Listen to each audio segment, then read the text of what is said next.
John Vic for a very wonderful introduction. Nakikita ko ba sa likod yung projector before I even start? Yung mga nandun po sa table. Kasi yung hindi po makikita to, wala rin pagkain, kaya dapat makita nyo. Kaya pumalag kayo pag di nyo nakikita. Ayusin muna natin before we start because this is a PowerPoint presentation. I'll be doing a PowerPoint presentation.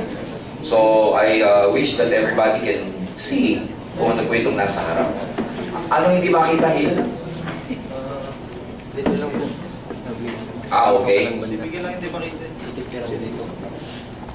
Alright. Yung camera pala. Yung video ang nakaharap. Kayo po, nakikita nyo. May problema kayo pag di nyo nakikita to. Kayo yung nakaharap, di ba?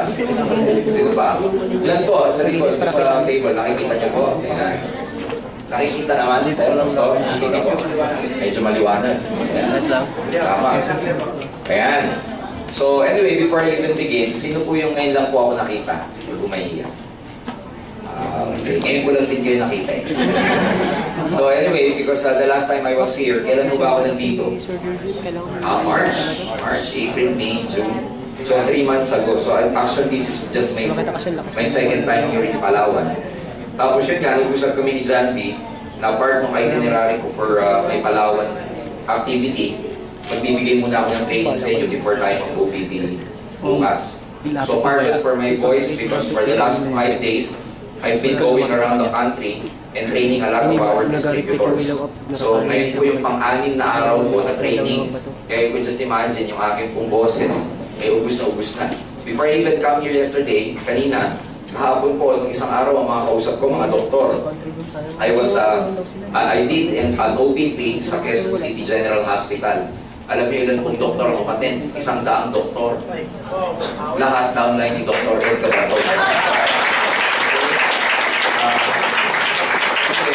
May kaklase po si Doc Ed nung college na kabrad niya po sa PLM, si Doc Brian Aguilar, who happens to be a surgeon sa Quezon City General Hospital. So na-recruit siya ni Doc Ed, tapos may activity. Ang kinausap niya, ang inorganize niya sa Quezon City General Hospital, puro mga resident yung doktor at saka mga consultant. So you could just imagine lahat ng mga kausap ko nakaputi. Tapos hindi ako nag-demo, nag-OPP lang ako. Kasi syempre pagka ganun at nag-demo ka, they would ask you so many questions, especially a lot of doctors are really skeptic about food supplements. So I just did the OPP and you'll be amazed na kahit doktor to mga to, isa lang ang faculty o isa lang ang, the human being responds to the same emotion. So kahit doktor sila, mukha din sila pera. Okay ba yun? May doktor ba dito? May doktor ha? Kasi yung appeal natin, we appeal to the same emotions. So di ba, gusto tao, human being, ito magagamit po sa networking to. You have to realize that hindi lahat ng mga prospects kailangan pera. Well, basically, maraming tao kailangan ng pera, but hindi lang pera yan, maraming facets yan. When we say facets, maraming mukha yan. Merong recognition ang gusto. Gusto yung feeling of recognition. And one good thing about network marketing, dito katakot-takot na recognition ang pwede mo makuha. Ikaw ang magsasawa sa kaka-recognize sa'yo. So merong recognition, may love, merong mga tao ang gusto nila yung security or money. May mga tao ang gusto, yung mental faculty, ibig sabihin, yung gusto nila mag-learn, gusto nilang matuto, gusto nilang may matutunan pa sa buhay. They like to gain more knowledge. So in other words, kung ang prospect ninyo, ang lagi natin ipapakita, pera lang, tapos ang kailangan pala, recognition, at hindi mo pinaliwanag yung recognition part ng AIM Global, baka hindi doon na mag-respond yung appeal niya. You get what I'm saying? So ako, ginawa ko doon, dahil having in mind that kind of mindset, nung nag-present ako sa mga doktor, isa lang inisip ko, kahit mga doktor na to, kailangan din ng pera ng mga to. Kaya, nag-OPP ako, bilog-bilog, and true enough, magugulat ka kasi syempre may mga capacity yung mga yun. Most of them, according to the organizer, magti 3 heads at 7 heads po dahil sa AIM Global. So today, ladies and gentlemen, we will more focus about your skills, or we will be focusing on skills, on how to build your network. For the sake of the first-timers, we ngayon lang po ako nakita. My name is Jurgen. sinusulat ko lang ang mabuting pangalan ko. Lagi nagkakamali mga tao dito eh.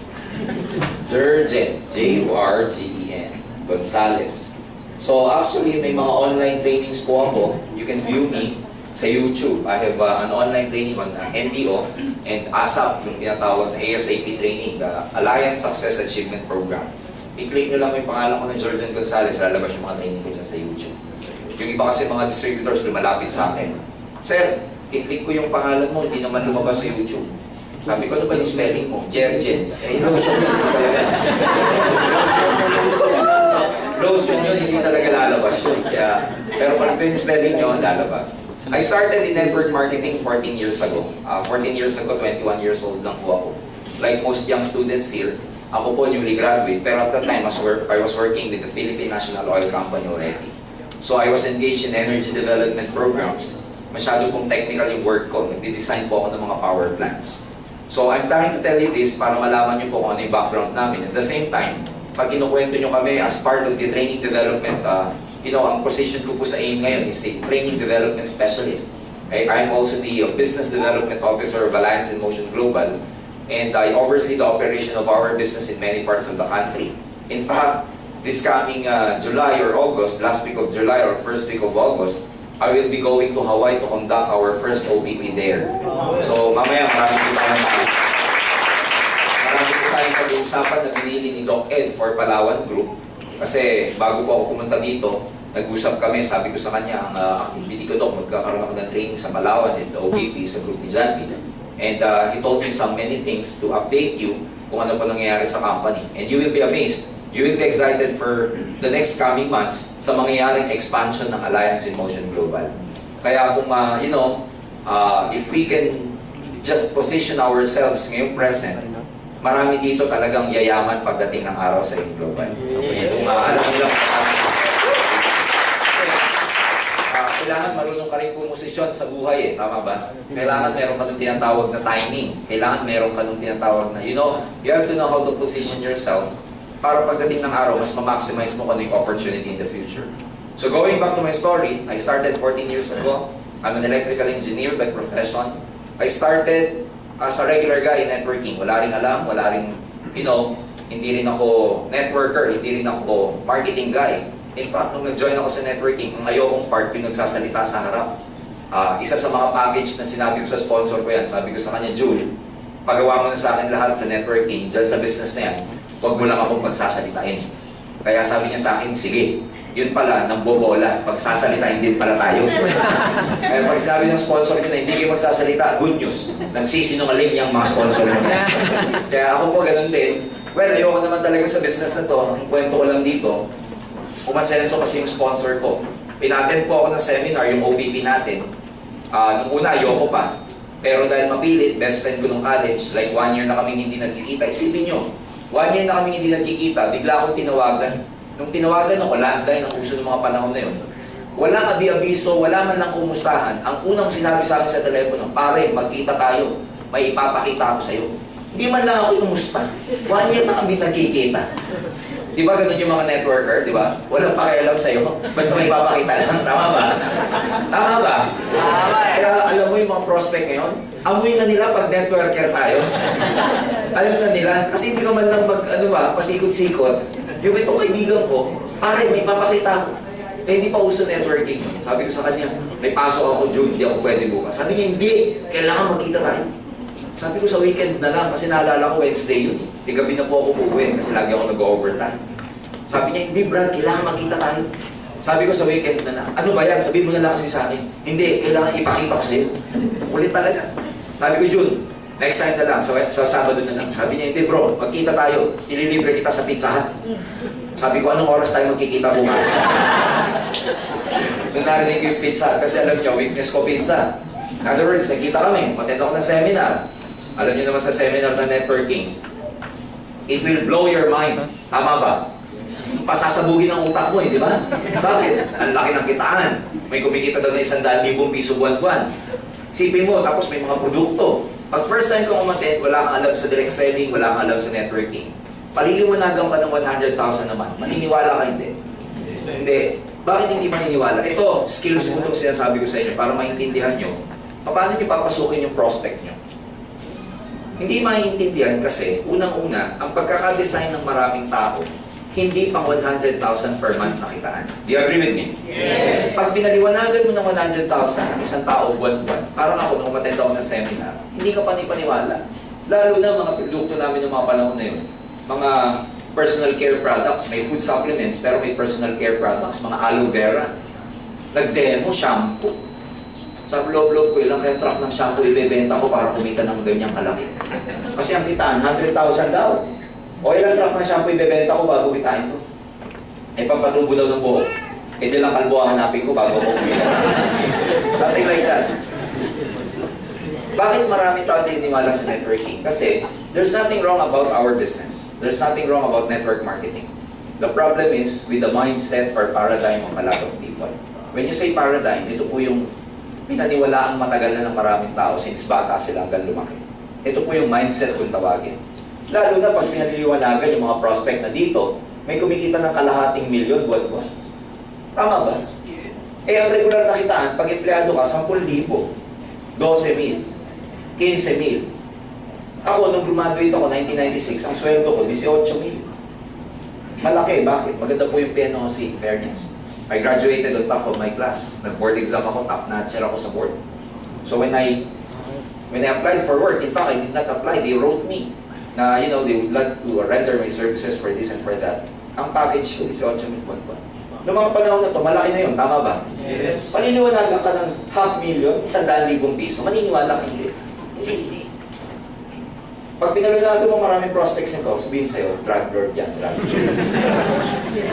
Pero paliwanagan mo na 10,000, yan, totoo yan. Tama ba? Pag 12,000, yan, totoo yan. 100,000 ba? Hindi totoo yan. Bakit? Kasalanan ba nila? Hindi. Paradigm nila yung mindset. Walang pinagkaiba yan. Pag ang appliance, ang pagkakadesign ng isang appliance, 110 volts. Sinaksak mo sa 220, ano mangyari? Kaya pagkaluin ng prospect natin, sabog talaga utak. Kasi pagkakadesign nila, 110. Eh, isinaksak mo sa 220, maniniwala hindi? Hindi.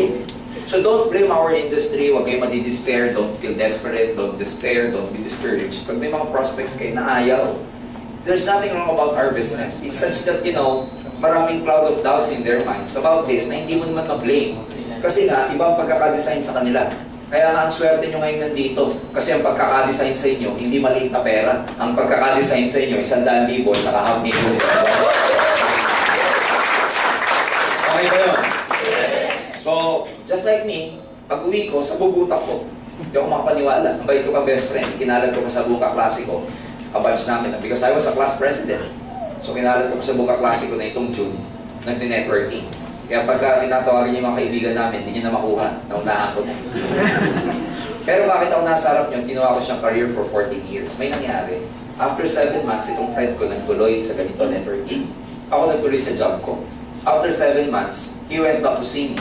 And he was practically driving a brand new car after 7 months.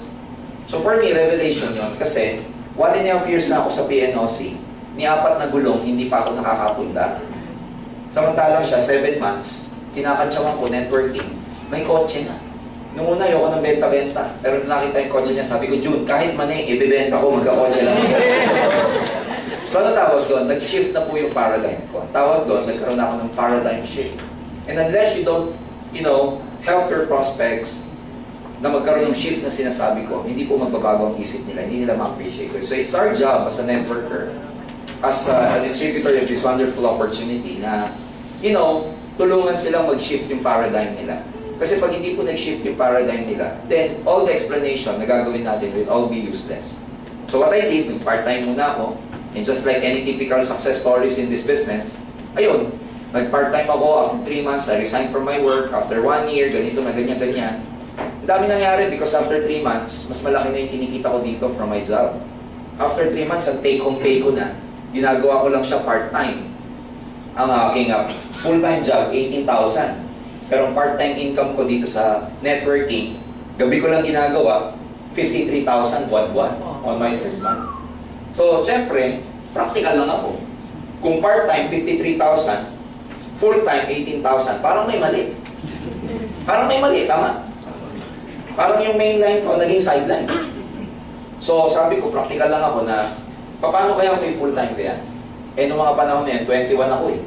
Sabi ko sa loob-loob ko, kung tsamba man to, pwede pa akong bumalik sa trabaho ko. Eh, paano kung hindi tsamba, totoo to? So, I resigned from my work. Bago ako mag 1 year sa networking, I was practically driving a brand new car. After 1.5 years, I earned my first million. At the young age of 23, I earned my first million. 24, may condo na ako. Pabalik-balik na kami sa Amerika. Basta all in all, after about 14 years, 7 sasakyan, 2 condominium, 1 townhouse. In my former company, I grew my network in more than 9 countries all over the world. Because my former company was an international company. It was a very big company. I grew my network in Dubai, in Europe. I have some group in Belgium, Netherlands, Luxembourg. I have some groups in Singapore, Taiwan, Italy. So every month, aside from my Philippine paycheck, I was practically receiving actually 9 different currencies from outside the Philippines. Ganun na lumaki yung network.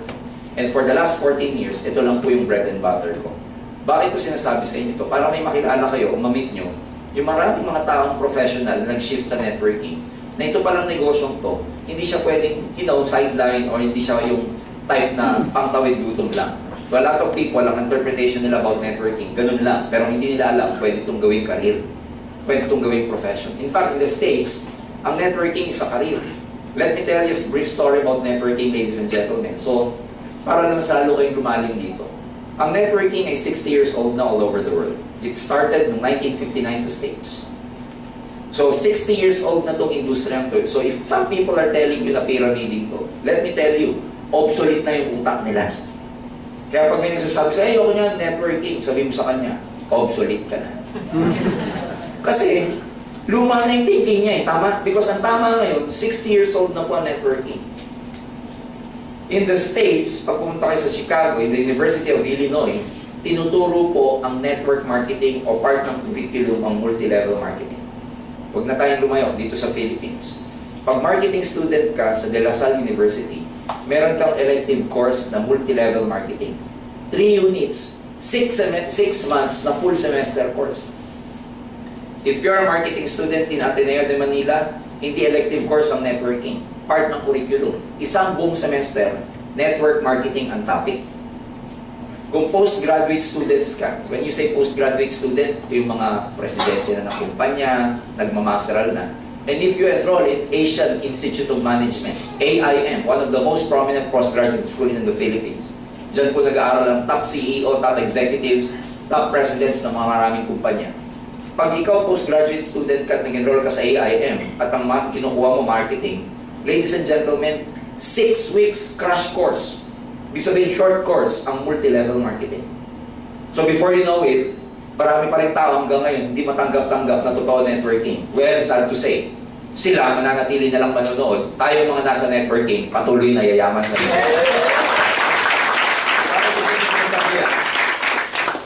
para maging confident kayo about this business. In the States, when you go to the States, ladies and gentlemen, even Bill Clinton himself endorsed the idea of networking, especially when their economy went down. Because a lot of Americans at that time who lost their jobs, ang supplemental income nila is network marketing. Kaya meron po sa YouTube, pag kinlik mo si Bill Clinton, endorsing direct selling.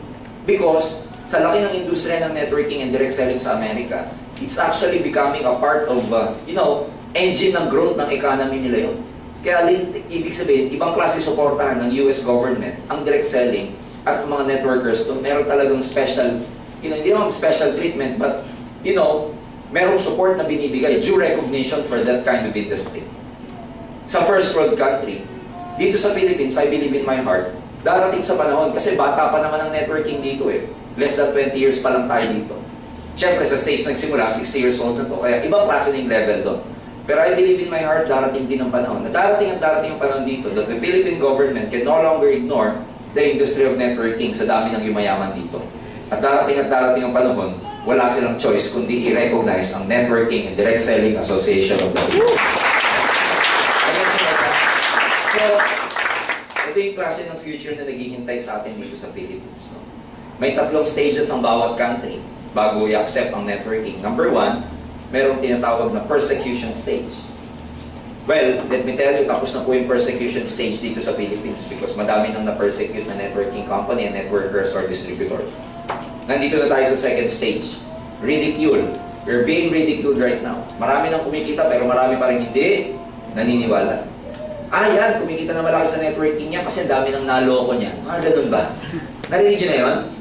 Yung pag sinabing networking, ang galing mo siguro mambola kaya kayo maman. No, Janby? Mga ganun banat ba? May resulta na, may kotse na, pero ayaw pa rin tanggapin. Nandun na tayo sa stage na yun. Pero huwag mo kayo mag-alala, malapit na matapos to. Nandito na tayo sa pangatlo, malapit-lapit na. Ito na po yung tinatawag na acceptance stage. At pag itong acceptance stage ang nangyari, mga kaibigan, ang titiba dito, ang makikinabang dito sa third stage na to, yung mga period na sumama pa lang ng persecution at ridicule stage, sila po ang makikinabang pagdating sa acceptance stage. Kaya, pagdating po yung acceptance stage, kasama pa namin kayo. Kasama pa ba namin kayo nun? Yes! Sana. Kasi pagka hindi na namin kayo kasama, kami-kami na lang ang makikinabang na naman. Ako, in my personal belief, kung meron akong dapat kasama during anihan, mas masarap kasama yung pag umaani na, yung mga nakasama mo nang nagtatanim. Tama ba? Kaya tayo ngayon nagtatanim, mahihirapan ka. But, you know, ladies and gentlemen, at the end of the day, ang buhay naman, pag ikaw yung mas nahirapan, mas ikaw naman ang magandang reward pagdating ng araw. So, hold on, kung ano man yung stage niya sa business niyo ngayon, one good thing tonight, papakita ko sa inyo yung, yung exact flow ng pag-build ng network. Probably the next 1.5 hours or 2 hours I'll be talking. Na dito lang kayo mag-focus for the next 6 months in building. There are 3 stages in network marketing, ladies and gentlemen, as far as your business is concerned. Number 1, meron tayong tinatawag na building stage. When you say building, nagbi-build, gumagawa. Papaliwanag ko isa-isa yan mamaya. Building, second is growing, and third is keeping. So, tatlo lang, building, keep, growing, and keeping. Most people, pag nag-start kayo sa networking, nandito po nagsisimula sa building stage. And, uunahan ko na po kayo, sa lahat ng stages na binanggit ko, so far, ang pinaka-challenging, ang pinaka-nakakapagod, ang pinaka-masalimuot na stage, ay yung building stage. Yan yung pinaka-matrabaho, pinaka-nakakapagod na stage. Bakit? Well, kahit naman saan, pag nagsisimula ka, mahirap talaga. Am I right with that? Yes. Yun lang, sa building stage dito sa networking, sa business ninyo, you have to realize also na imagine your network as a structure. When I say structure, imagine niyo yung network niyo na parang building structure siya. Bago mag-materialize itong building na to, kunwari ganyan yung tore, yung building, yung itsura niya. Okay? Bago mag-materialize itong building na to, ano yung nauuna? Yung foundation.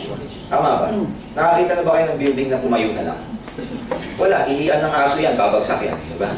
So, normally, nauuna yung digging ng foundation.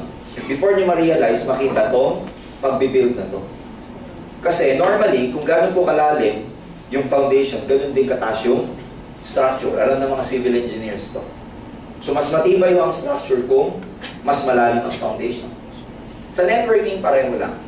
You cannot expect big results easily nang ganun kabilis kasi sabihin na natin yung result mo parang building. Pero mauunang mauuna kang mag-build or mauuna kang maghukay ng foundation mo. This pertains dun sa knowledge na dapat meron ka. So this is very important. Sa negosyong ito, dapat malaman nyo muna yung in and out ng negosyo natin. Kailangan mag-enhance ka ng skills mo. Yun nga yung pag-usapan natin yun kung bakit sinisimulan ko yung training natin by telling about this foundation. Because sa negosyong to, totoo yun. Dapat tama attitude mo. Nakatenda ba kayo lahat ng NDO? Yes. NDO, sabi, ilang percent ang attitude? 80. Ilang percent ang skills? 20. So, ibig sabihin, itong business na to is more or less attitude, 80%.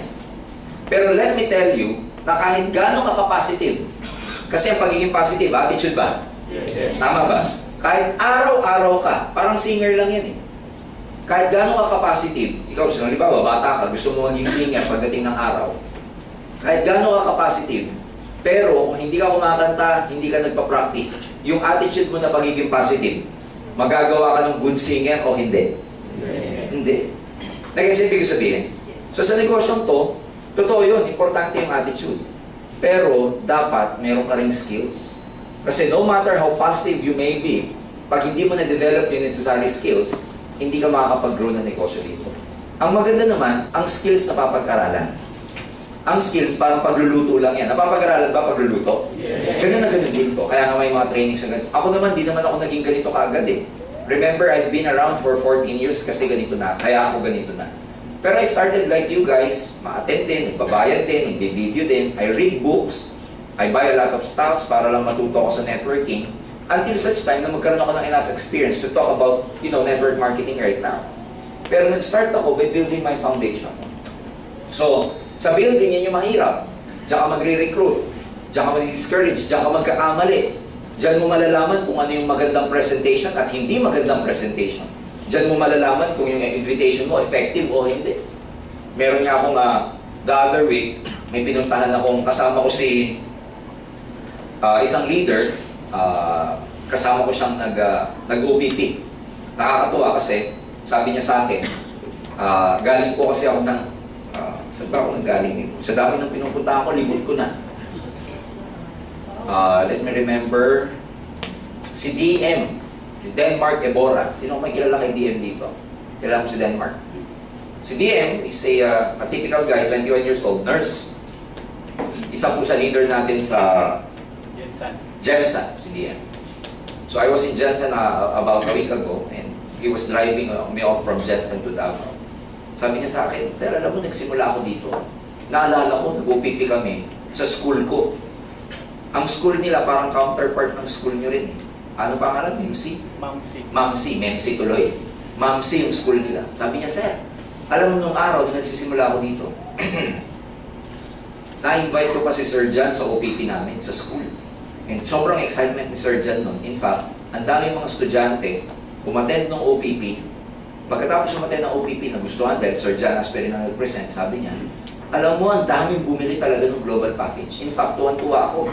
Kasi lahat ng masalubong kong tao sa eskwelahan namin, laging may bit-bit ng global package. Sabi ko, danay ko lahat itong mga to. I was very excited. Bagong-bago pa lang ako doon, Sir. Ang laki kagad ng grupo ko. Sabi ko, tapos ano nangyari? Kasi alam ko na sa Bakuday kwento niya. Yun nga lang, Sir, naubos. Sabi ko, ba't naubos? Doon ko naintindihan na dapat pala, nauuna muna ang knowledge, ang training, bago ang grupo. Kasi pag nauna ang grupo, nang wala kang training, temporary lang pala ang grupo mo. And believe me, hindi lang kay DM ko narinig yan. From a person who has been here for 14 years right now, let me tell you, hindi lang si DM ang naka-experience no? Marami na pong distributors na naka-experience no? Walang pinagka-event sa sinabi kong ito. Nauna yung structure bago yung foundation. Kaya pag may dumating na unos, bagsak agad ang structure nila. So dito ganun din. Huwag kayong matuwa pag nakakakuha ka agad kayo, dumadami yung tao ninyo na alam nyo, hindi pa kayo masyadong leader o konti pa lang yung skills niyo. Mas masarap dito na mauna muna yung natutunan ninyo. Kasi pag natutunan mo at dumating na yung tao, mas magiging stable ang grupo ninyo. Ngayon ang gusto natin dito, long term. Tama ba? Yes! Aanin nyo naman yung network nyo kung one day, mawawala din. So today, we will be focusing more on that skill. So, building. Papakita ko sa inyo yung building. Again, may stages siya. Maraming mga distributors, dapat nasa building pa lang sila, pumupunta na sa second stage, nasa growing na. Diyan maraming mga tumatagal. Yun ang ayokong mangyari sa maraming distributors dito sa Palawan. Do not subject yourself to the stage of growing when in fact, you have to be at the building stage first. What do I say by growing? Pag growing, pinalalaki mo na. Hindi ka na nagdidirect. Ayan, ang sakit ng mga distributor. Pag nakikita mong hindi ka na nagdidirect, na dapat nagdidirect ka pa lang, let me tell you, tumatawid ka na agad sa growing stage na hindi ka pa tapos sa building stage. Don't you know na ikaw dapat hindi ka humihintong mag-direct until such time na meron kang income o meron kang cheque o meron kang paycheck na pag ito naabot mo na, doon ka palang mag-i-stop mag-direct. Nag-gets siya? Yes. Like halimbawa, kung ako nagwa 100,000 a month na, dyan ako mag-i-stop mag-direct. Hanggang wala pa akong 100,000 a month, I can never stop looking for my direct recruits. You know what I'm saying? Yes. So, may mga ganun eh. So, wag mo na kayo pupunta sa growing. Malalaman pag nag-grow ka, ang tawag ko dyan, ang term ko dyan, pag nangingitlog ka na. Ano yung nangingitlog? Bawa, ito ka. Oo. May dalawa kang downline. Wala ka nang ginagawa kundi babain yung mga downline mo. Ang tawag ko dyan, pangingitlog. Kasi, ikaw, yung activity mo, Dahil yung activity mo, kinakain, o ang tawag namin dyan, yung activity mo, nakadepend na lang sa activity ng downlines mo. Ito pa yan, may mga distributor pang ganito. Yung distributor, pag tinanong ko, may downline ka ba? Sabi niya, yes, upline. Yung downline ko, may downline. Ang tawag niya doon sa downline ng downline niya, of course, downline mo rin yun. Pero, sa totoo lang, hindi mo downline yun. Downline ng downline mo yun. Nakiki-downline ka lang. Ha? Kaya sa growing, sa building stage, paramihan muna ng direct, paramihan ng hanap, paramihan ng recruit. Kasi may isang reality po sa networking that you have to understand as early as now. There is what we call attrition. Attrition, the natural tendency of people quitting. The natural tendency of people just stopping. Wala kang pong kasalanan doon. Hindi mo kasalanan yan bilang upline. It's just a reality that you really have to accept. May attrition talaga. Kahit hindi dito sa networking, may attrition. One of the, sa panahon ngayon, sa study na ginagawa namin, o sinabi sa akin, isa sa industriya na pinakamataas ang attrition, alam nyo kung ano? Yung call center. May call center ba dito? Palawan. Sa Maynila po, ang taas ng attrition ng call center. Ano yun? Ang attrition tendency doon, pag ang isang aplikante natanggap, doon sa Manila po, gano'ng ka-lucrative ang call center. May sign-in bonus kapag natanggap ka. Alam niyo ba yan? Pag ako nag-refer ng kaibigan ko na natanggap sa call center, may sign-in bonus na siya, ako may referral fee pa. Pangalawa, ikaw, call center, training stage mo pa lang, tinuturuan ka pa lang, ang ganda na ng allowance mo. Ang ganda po ng offer ng packaging sa call center. Eto nga lang. Pag nakapasok na sila, tapos panggabi, di ba? Hanggang madaling araw, dahil hindi ka agad makapag-adjust ng maraming bata. Normally, mga bata ang maano dyan ang nagiging aplikante o nagtatrabaho. Nagkukwit itong mga taong to. That's why, itong agent, itong ano ngayon, itong kumpanya, di ba ginastusan na nila yun? Di ba nag-sign-in bonus yun? Di ba may biniharang referral fee yun? Pag yun nag-quit, may magagawa sila? Wala. Wala. Hanap na naman sila ng panibago. Ang tawag doon, attrition. The natural tendency of people just stopping and quitting. Meron din sa atin dito niya. Paano mape-prevent to call center yung, attrition para hindi sila maapektuhan? Ano gagawin nila? They will keep hiring. Kasi pag hindi sila nag-hire at may nagkukwit, may mga nagre-resign, nawawala sa trabaho, ano mangyayari sa nila, sa negosyo nila? Mauubos ang tao. Tama ba? So, pag maraming nagkukwit at may attrition, ano ginagawa ng kumpanya? They keep hiring. Ganun pa rin dito. Negosyo mo to. If people are quitting under your group, what's the best thing to do? Ha?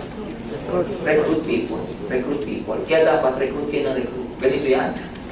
Pag mas mataas ang attrition nyo, kesa sa retention nyo, kabaliktaran naman ng attrition, retention. Pagka mas mataas ang attrition nyo, kesa sa retention nyo, hindi lalaki ang grupo nyo. Dapat kung may attrition kayo, mas madami ang nag-i-stay kesa nag-quit. Nangyayari lang yun pag kayo hindi nakababad sa growing. Nangyayari lang yun pag lagi kayong nasa building stage. Kasi ang mindset ng builder, hanap ng hanap ng hanap. Nag-get siya? Ang mindset ng grower, alaga ng alaga ng alaga. So dapat nasa building stage muna tayo. So yun ang pag-uusapan natin ngayon. Kaya nga, guess what? It's very basic. My training is just getting started. Paano ko mag-start mag-build? Kaya lang, in my experience, hindi rin naman tama na mag-build, hindi rin naman tama na mag-focus on skills without correcting some, attitudes or mindset muna sa atin. So may mga i-correct muna tayong mindset sa sarili natin to become effective in this business, no? Ano, pinipindot lang ko dyan. Scroll na. Buksan mo sa likod. Naka-off pala. Ayan.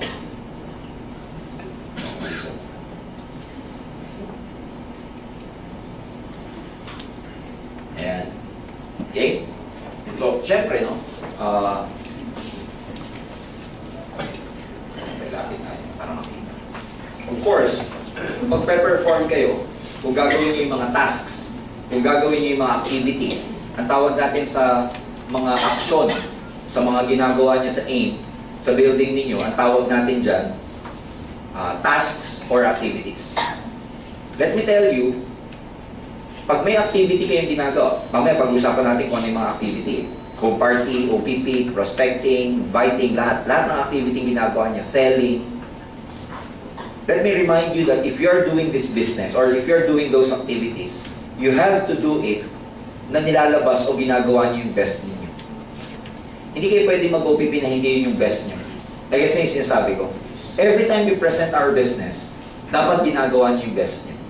Every time na may prospect kayo ini-invite, dapat ang mindset mo, yung galing mo nilalabas mo. Yung pinakamagaling mo, nilalabas mo. Ibig sabihin, kung may activity kang gagawin dito, kung meron ka pang naitatagong, alam mo yun, galing, ilabas mo yan sa lahat ng activity na gagawin. Kung meron kang galing, talino, ilabas mo yan sa lahat ng activity na gagawin. Kung may naitatago kang agimat o virtud, ilabas mo na yan sa activity na gagawin mo. Bakit? Kasi if you do your best, dun lang lalaki ang network ninyo. Dun babalik. Parang ganito yan eh. If you do your best, ang balik sa'yo best din. Pag ang nilalabas mo, mediocre. Pag sabi mediocre, yung katamtaman lang. Pag ang nilalabas mo yung average lang, ang balik na paycheck sa'yo, average din. Because, you know, it's a law of the universe. What you sow is what you reap. Kung ano yung tinanim mo, yun aanihin mo. So dito, ang mindset mo dapat top performer ka. You have to choose to become a top performer in everything that you do. So ano mindset ng mga top performer? Our success in life is determined by the choices we make. You are going to be making choices that will determine your success as you manage yourself. So right now, ladies and gentlemen, let me talk to you na para kayong beginner. You have to decide, you have to choose. Ano ba gusto niyo mangyari dito sa Engr Global? Bago pa tayo magsimula, a lot of people are asking us, apply, paano ba mag-build? Apply, paano ba mag-invite? Apply, paano ba magpalaki ng network? Apply, puro paano, tinatanong ng maraming tao sa amin.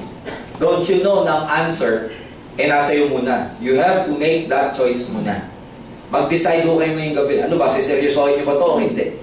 Ano ba, magmula ba ngayon, maglalaro pa rin kayo? Babaguhin niyo ba yung mindset niyo o hindi? Kasi you have to choose. Kasi mahirap ma-disappoint sa negosyong to.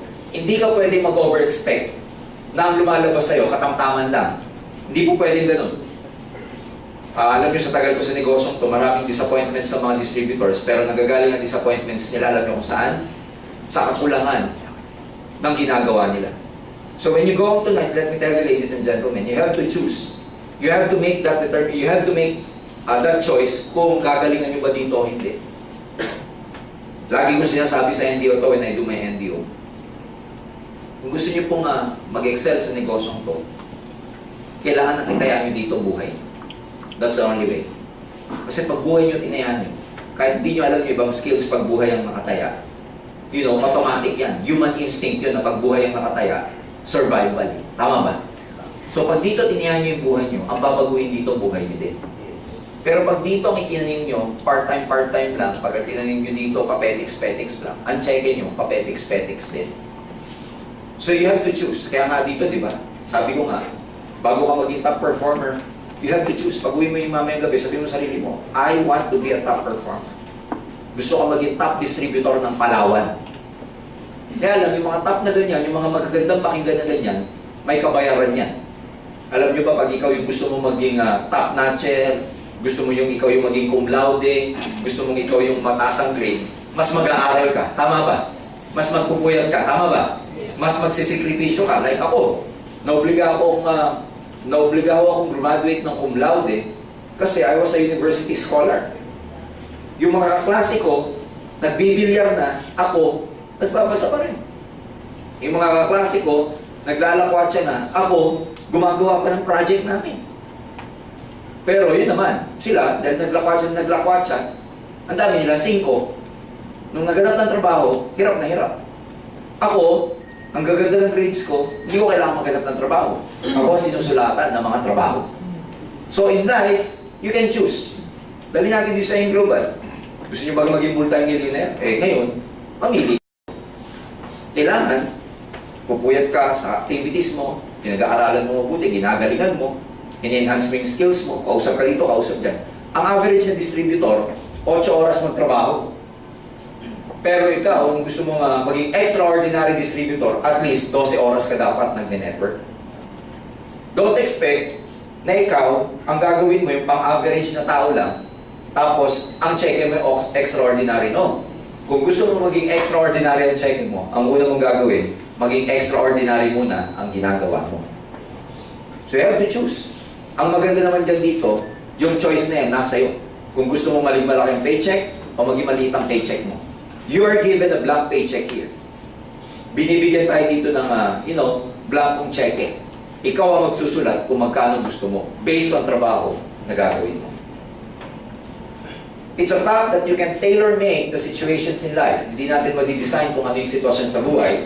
But what you can tailor-make are the attitudes to fit those situations before they arise. Meaning, ano nga sitwasyon tayo meron ngayon? Kasi marami mga distributors, nasa blaming mode eh.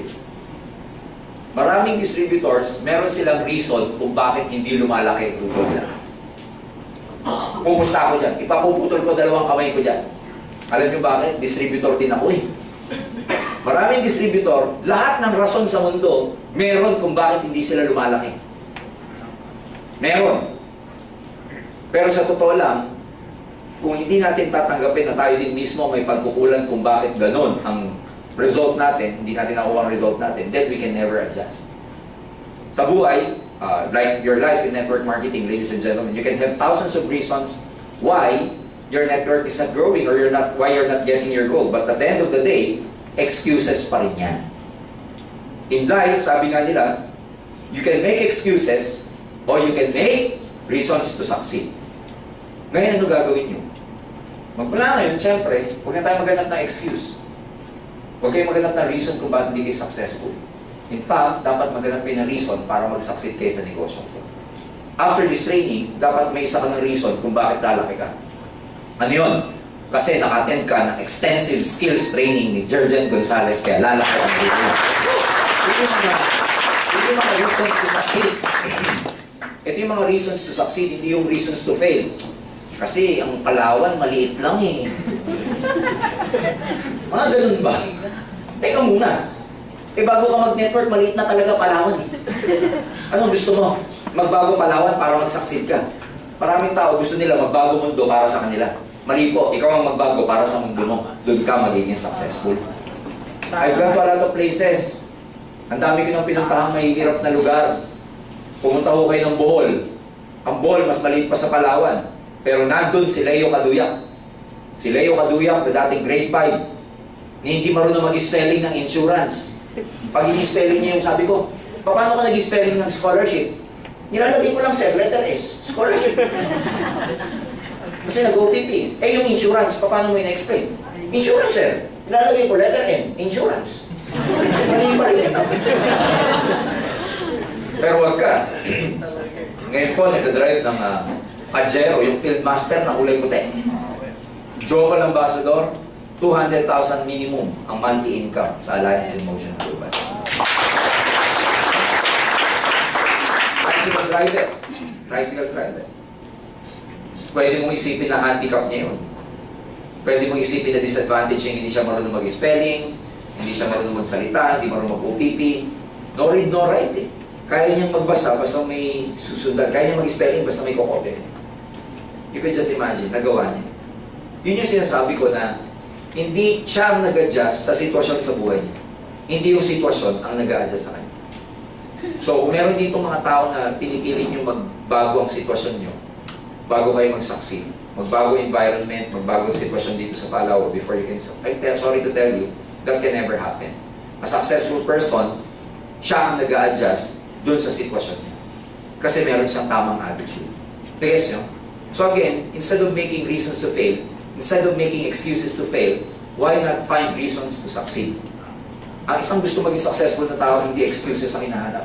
Ang hinahanap niya, reasons na magsasucceed siya.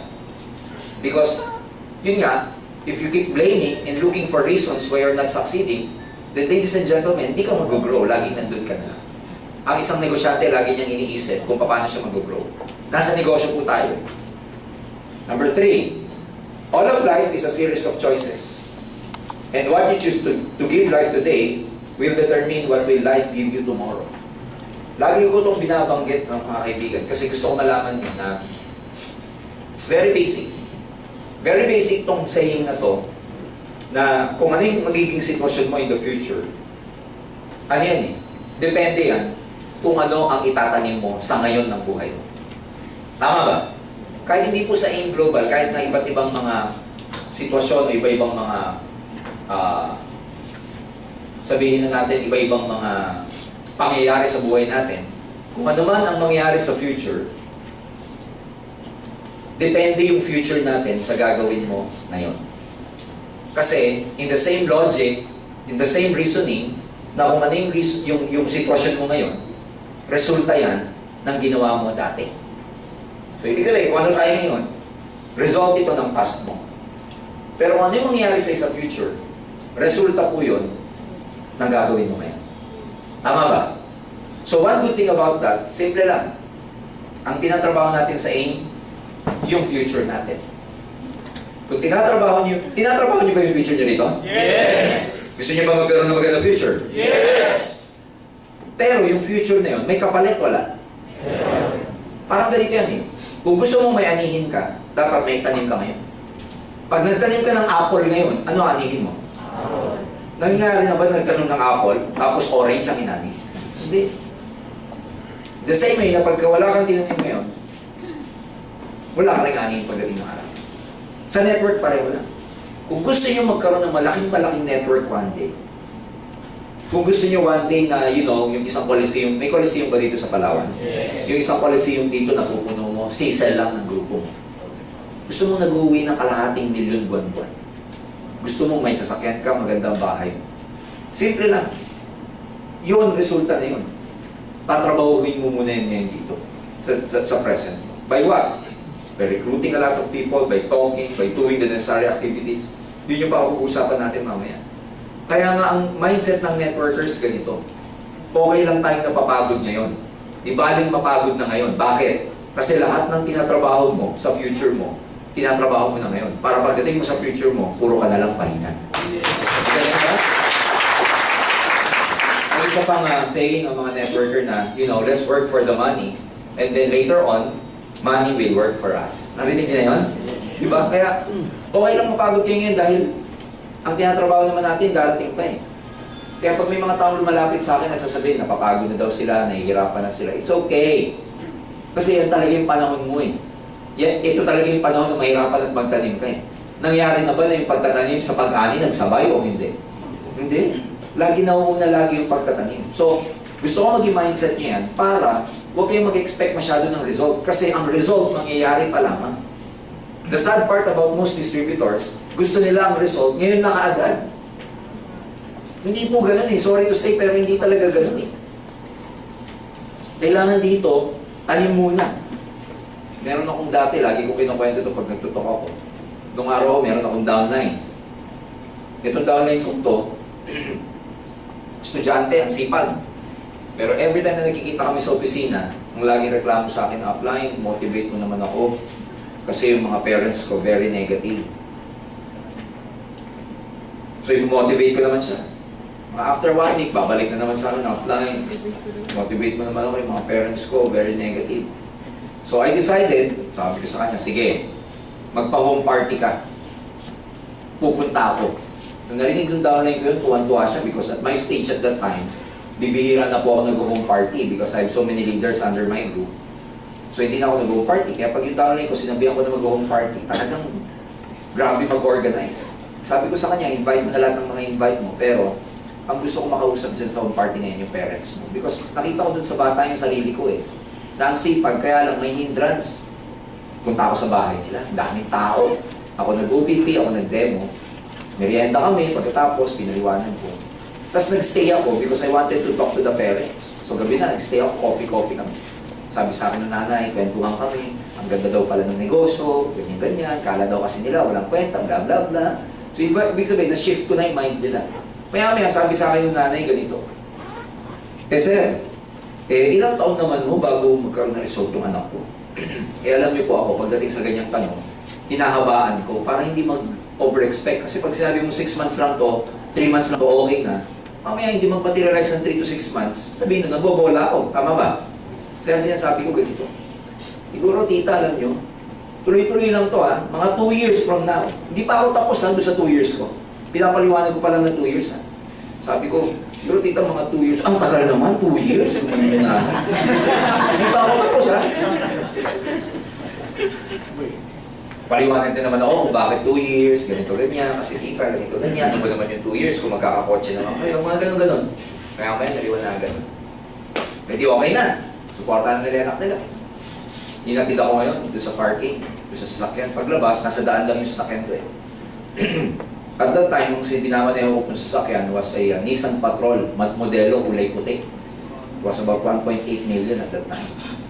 Nakita nung nanay, sabi sa akin, Sir, sa inyo ba yan? Sabi ko, opo, tita. Eh, ilan taon niyo bago nakuha yan? Sabi ko, yan po, mga 3 years. Oh, ang bilis naman, 3 years, eh. Nakita siya yung message.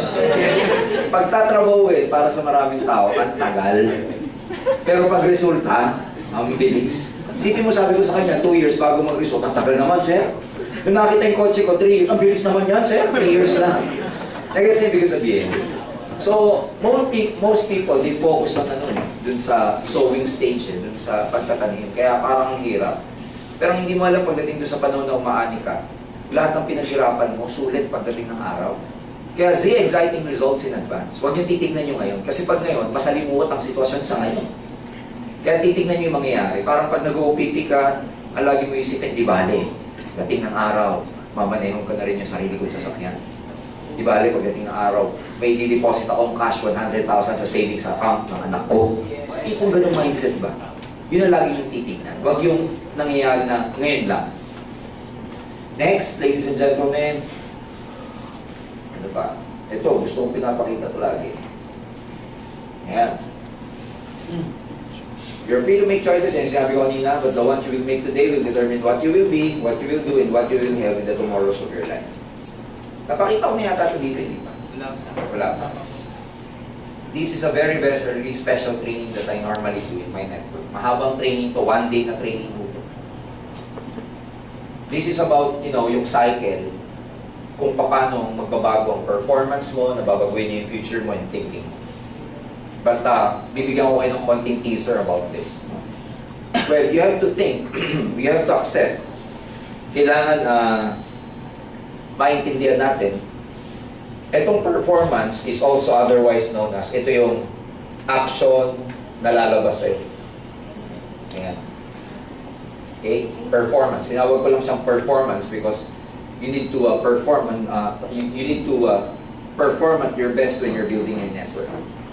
Pero alam nyo ba, na hindi basta-basta binabago ang action. Yung mga taong ang lagi nila gustong alamin sa amin, paano namin nagawa, kahit ituro ko namin sa kanila yung skills, hindi rin nila gagawin yun. Kahit ituro namin sa kanila yung skills, mahihirapan silang gawin yun. Kahit ituro namin sa kanila yung activity, paano yung format, hindi nila magagawa. Bakit? Kasi ang hindi nila alam, ang action, may pinanggagalingan. Ang action o performance, nanggagaling sa thinking natin. So, hindi binabago basta-basta ang action. Ang binabago yung thinking. Pag hindi nagbago to, pag ito lang binago mo, hindi mo binago to, babalik yung dati mong performance. Artificial lang yung improvement mo. So, if you want to improve your performance, you have to improve your thinking. Pero pag ang nangyari, ito lang lagi ang inaalam mo without having to change your mindset, your values, your thinking, your principles, etc. Babalik at babalik yung dating way ng performance mo. So, kasi ganito yan. Bakit ganun na explanation? Kasi, kung ano yung iniisip natin, ang manifestation niyan sa action. Ulitin ko kung ano po yung iniisip natin, lumalabas yan, ang manifestation niyan sa action natin. One class example.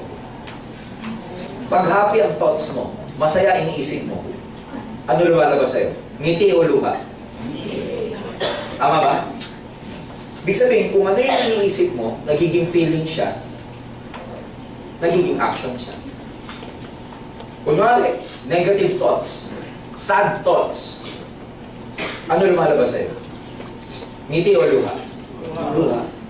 Pwede mong dayain na masaya ka, o na malungkot ka, pero masaya ang panlabas mo, pero artificial lang yun. Babalik at babalik dun sa kalungkutan niya ng the end of the day. May mga ganun tao, di ba? Kaya nilang dayain yung sarili nila. Kaya nga tinawag na daya kasi hindi permanent. Babalik at babalik sa dati. Walang pinagkaiba yan kung tuturuan namin kayo, pero yung mindset mo dati pa rin, yung tuturo namin sa inyong skills, babalik ka rin sa dati na parang wala kang skills kung hindi mo ito babaguhin. So ito muna, babaguhin mo muna itong thinking mo. Ano itong thinking? Yung tinuturo sa NDO. Always be positive. Yung thinking na kasi exciting results in advance.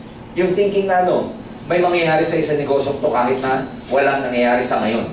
Kasi yung mangyayari sa'yo, hindi pa sa ngayon, kundi sa darating pa lamang. Yun yung mga thinking. Ang thinking dito, sakripisyo lang muna. Ang thinking dito, yung alam mo na, lahat ng ginagawa mo, may kapalit pagdating ng araw. Para lumabas yung top performance mo. Halimbawa, thinking mo, you're always positive. Pag lagi kang positive, one good thing about being positive, kahit wala ka pang result, ang sipag-sipag ng isang taong very positive. Ako nakita ko sa maraming mga distributors, kung pwede lang i-rewind ang buhay, tapos na may video lang ang buhay, i-rewind ko buhay ko para ipakita sa inyo ano yung tsura ko 14 years ago. 14 years ago, when I was starting my network, when I was starting my building, isa po sa advantage ko is that naka-mindset ako na alam ko may mangyayari sa akin dito. Naka-mindset na ako, day 1 pa lang. First day pa lang. Naka-mindset na ako na magsasucceed ako. It never occurred to me na hindi ako magsasucceed. Yan yung lagi kong sinasabi during na NDO. Dapat dito, pag nagsimula kayo, sa utak pa lang, tapos na. Dito pa lang, alam nyo na dapat na 100% magsasucceed kayo. Tinatrabaho na lang natin. Yes. Ngayon, kung dito pa lang, gulong-gulo ka. Magsasucceed ba ako? Mukhang hindi. Alam niyo ba yun? Kaya totoo yung pagdadalawang isip Kasi pag nagdadalawang isip ka, ang galaw mo, half-hearted din. Tama ba?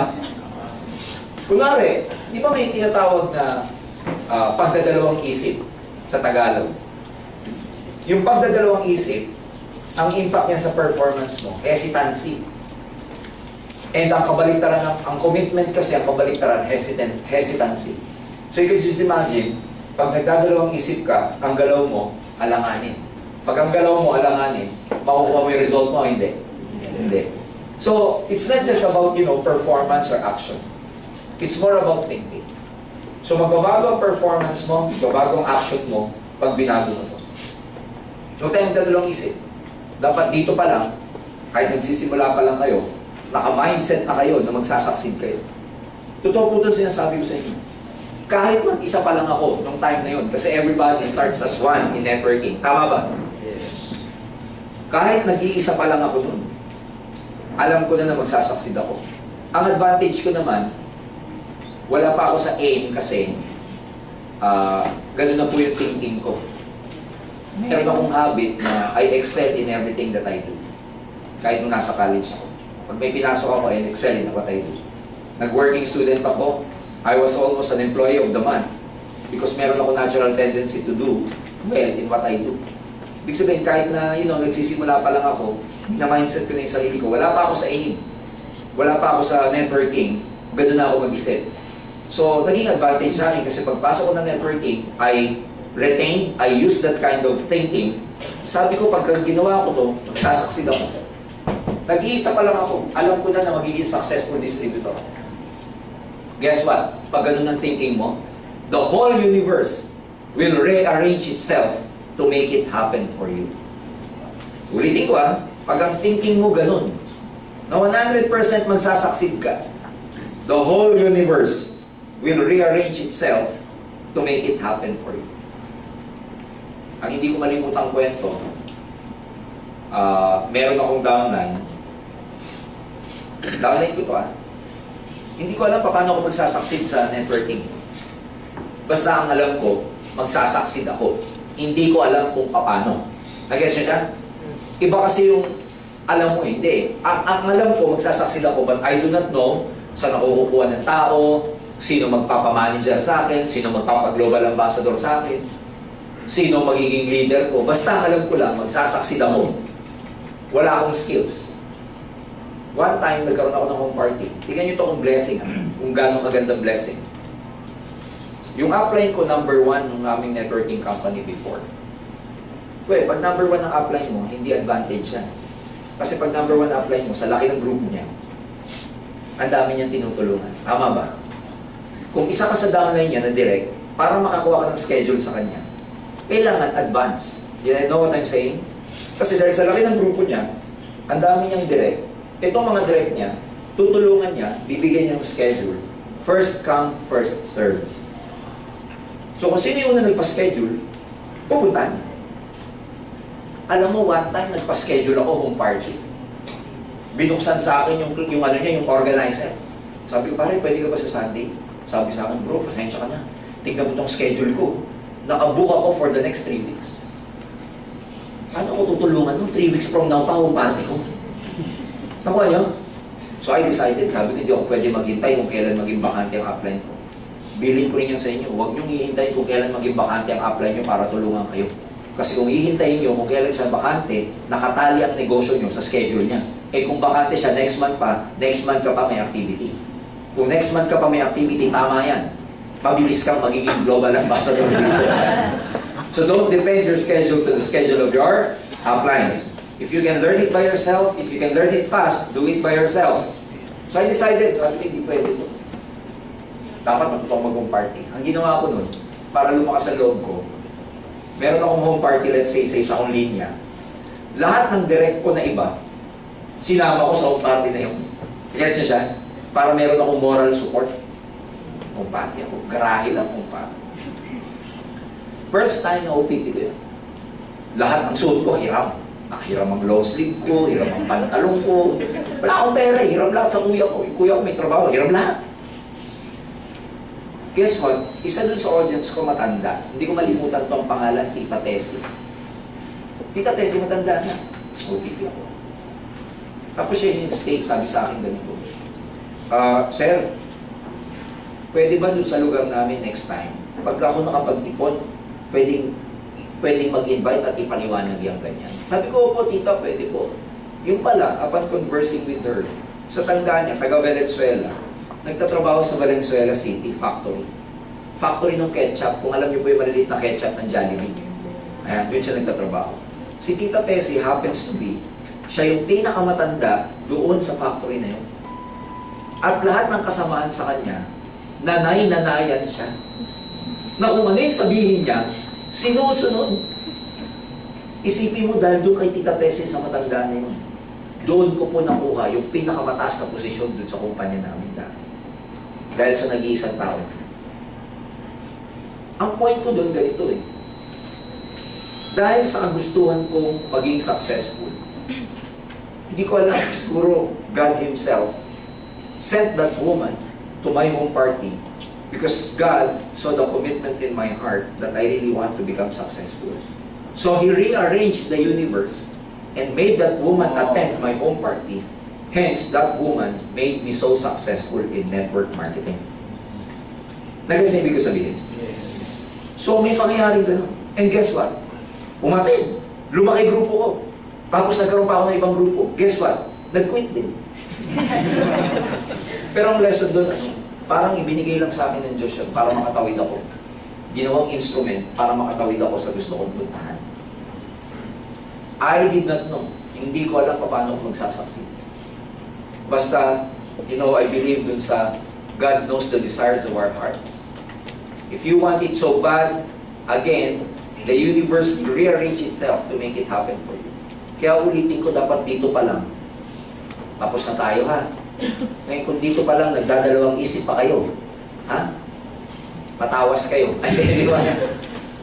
You have to, meron tinatawag na meditate, mag-soul searching kayo, magdasal kayo, para, lumabas yung type ng commitment na yun sa inyo. You know what I'm saying? Yes. Are you learning? Yes. Now, yun yung thinking, kaya yung baguhin yung performance mo. Ito tatandaan yung mabuti. Once na ginawa mo yung best mo, once na ginagawa mo yung mga necessary activities sa iyong global, once na in-enhance mo yung skills mo, guess what? Makukuha mo yung result na gusto mo sa future. Hindi pwedeng hindi. Kasi kung ano yung action mo, ang result niyan sa future. So if you want to change your future, change your action. If you want to change your action, change the way you think.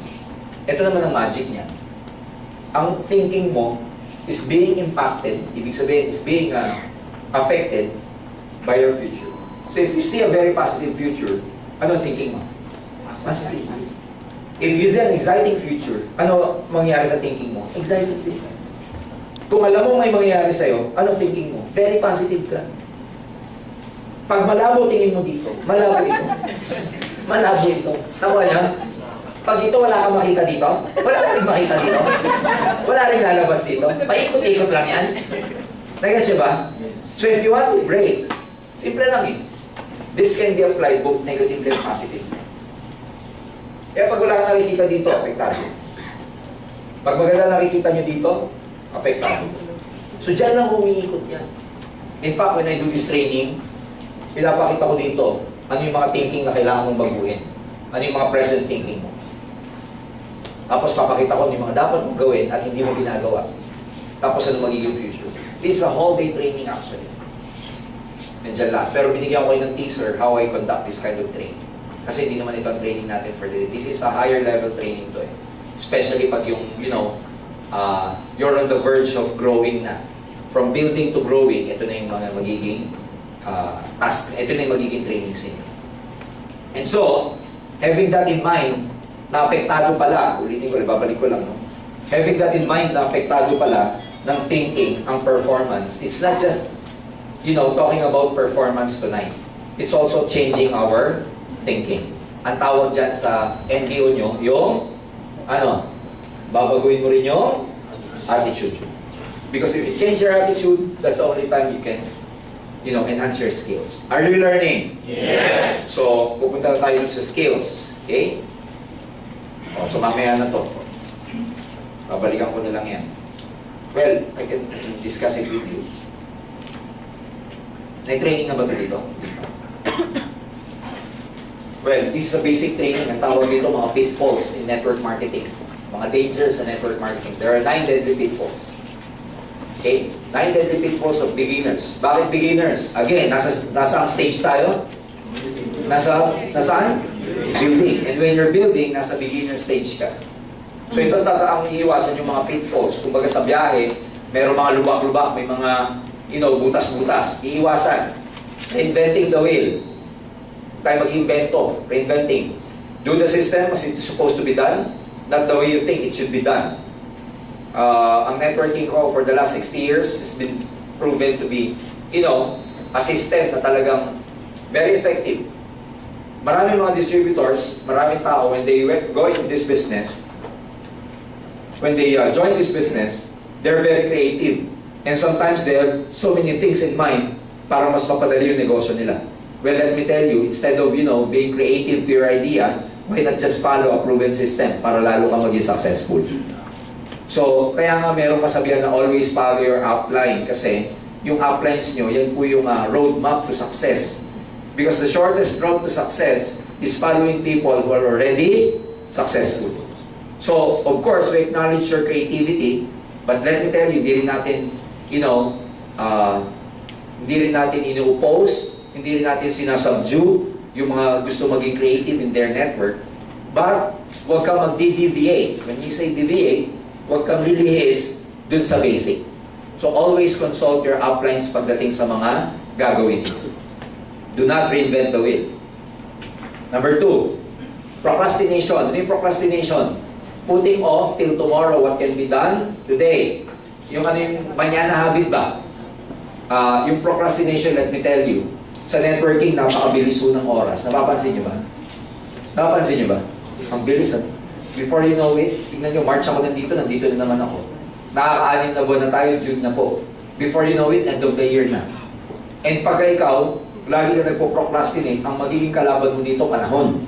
At pag panahon ang naging kalaban mo, maiinip ka. Pag nainip ka, ang temptation para mag-quit, mas malakas na. So ano point ko? Dapat maging productive kayo everyday. Yan ang root of all failures. If you want to succeed, change must happen first. The present is dependent on what you did in the past, and the future will be determined by what you do now. Yan yung kwento ng isang bata, di ba, na bago pantalon niya. Okay? Kasi grade 6 siya, magpa-first year na. From grade 1 to grade 6, lagi naka-short pants. So first time niya magkaroon ng pantalon. Kaya lang, dahil ang haba ng pantalon niya, pasukan na bukas, sabi nung bata, ipapagutol ko to sa lola ko. Punta siya kay lola, lola, yung pantalon ko po, mahaba po ng 6 inches, pakiputulan po. Sabi nung lola, ako mamaya na, nagluluto ako. Pagkatapos ko magluto, puputulan ko yan, huwag ka magalala. Bata ang kulit, dahil excited. Punta sa nanay, sabi sa nanay, nanay, pakiputulan naman ng 6 inches tong pantalon ko, ang haba kasi. Sabi nung nanay, mamaya na, magpa-plancha pa ako. Pagkatapos ko magplancha, puputulan ko. Ang kulit talaga ng bata, pumunta sa ate. Ate, tulungan mo naman ako yung pantalon ko mahaba ng 6 inches. Sabi nung ate, mamaya na, mag-cover muna ako ng mga libro, pasokan na bukas eh. So yung bata, to his disappointment, umiyak. Diba mga bata, pagka naiiyak, nakakatulog. Nakatulog ko sa sala, sa sopa. Pagdaan ng lola, sabi ng lola, ay, yakap-yakap yung pantalon ng apo. Ay, kawawa naman yung apo ko. 6 inches na pala. Kinuha niya. Pinutulan 6 inches. Binalik na. Napadaan yung nanay. Ay, kawawa naman yung anak ko. Pinutulan. Binalik. Dumaan yung ate. Nakita. 6 inches ulit. Good news, kinabahan yung bata. Nakashort pants ulit. Ayun yung, that's the price you have to pay pag lagi ka bukas. So do not procrastinate. Ano pa? Ayan, marami mga tao ito. What's in it for me? They do not know what is waiting for them in Engr Global. Di ba kanina may pinag-usapan tayo? See exciting results in advance. Look at your future. Marami tayong nandito sa stage na, what's in store for me? Ano ba naghihintay sa akin sa inyo? Hindi nila alam. Kung hindi niyo po alam ang naghihintay sa inyo sa negosyong to, please find out. Talk to your uplines, attend trainings, attend C-cells, attend anniversary rallies. Doon kayo sa YouTube, ng rally natin, pwede kayo nakapunta ng ating rally ng 5th year anniversary. Para makita nyo kung ano yung mga bagay na naghihintay sa inyo dito. Because pag hindi nyo alam kung ano yung mga bagay na naghihintay sa inyo dito, tatamadin ka. Wala kang gana mag-network, wala kang gana kumausap ng tao. In fact, ang energy naman ng mga beginners, alam nyo sa nagagaling, doon sa nakikita nilang future. Ako ang energy ko, bakit ang sipag-sipag ko mag-recruit? Kahit wala pa akong kinikita. Kasi, nakikita ko na yung vision. I have a vision that something will good, something great, something bigger than me is gonna happen. And let me tell you, dapat alam nyo to. Pag tinanong kita, ano ba nakita sa'yo? What's in store for you in this business? Attitude, small time attitude. Again, bakit dangerous tong small time? Remember, pinag-usapan natin kanina, ang attitude mo affected ang action mo. Attitude affects your performance. So, pag small time ang attitude, ano performance? Pag small time ang action, ano result mo? Small time. Hindi pwede magkabaliktad to na small time attitude tapos ang action mo. Kasi, ang work attitude natin, guess what? Ang work attitude, ang goal natin, okay? Affected yan ang work attitude natin. What do I mean? Siyempre, pag small time lang, ang gusto mo, tingin mo dito part-time lang, supplemental income lang, tingin mo dito pandagdag lang, ano lalabas na action sa'yo? Hindi pandagdag lang. Pero pag tingin mo dito, ito yung bibili ng yate mo dito sa Palawan, ay ibang klase action mo rito. Ito, bibili ng helicopter mo, ay iba lalabas sa'yo dito. Malamang dugo ng pawis mo, hindi ka ba huminito? Tawa niyo, ibig sabihin? So think big because you now have the opportunity to aim high. Success stops when contentment starts. Ito ang problema namin sa mga distributors na, top distributors. When they are so successful, they become contented. And then they stop. Okay lang mo yung maging contento kasi meron tinatawag na dapat masatisfy ka rin eh. Because if you don't become satisfied, then you will never become happy. Pero may may kabaliktaran. Yung tinatawag na complacency. So, marami mga pagdating ng araw na successful ka, magiging kalaban mo naman yung sarili mo. So tuturuan ka rin namin paano i-neutralize. Always pursue and move forward. Okay, dapat wala dito. Move forward. What else? Ayan, poor self-image. Lack of confidence shows use of suggestion. Itong poor self-image, dalawa pong self-image. May outer tsaka inner. Ang inner, yan yung attitude nyo. Ang inner, yan po yung, tinuturo namin sa NDO. Positive, confident ka dapat, may commitment ka. Yung mga ganun. Pero ang danger dito, yung outer image. Alam nyo ba minsan ang confidence mo nanggagaling sa suot-suot mo? Alam nyo ba yun? Oo naman.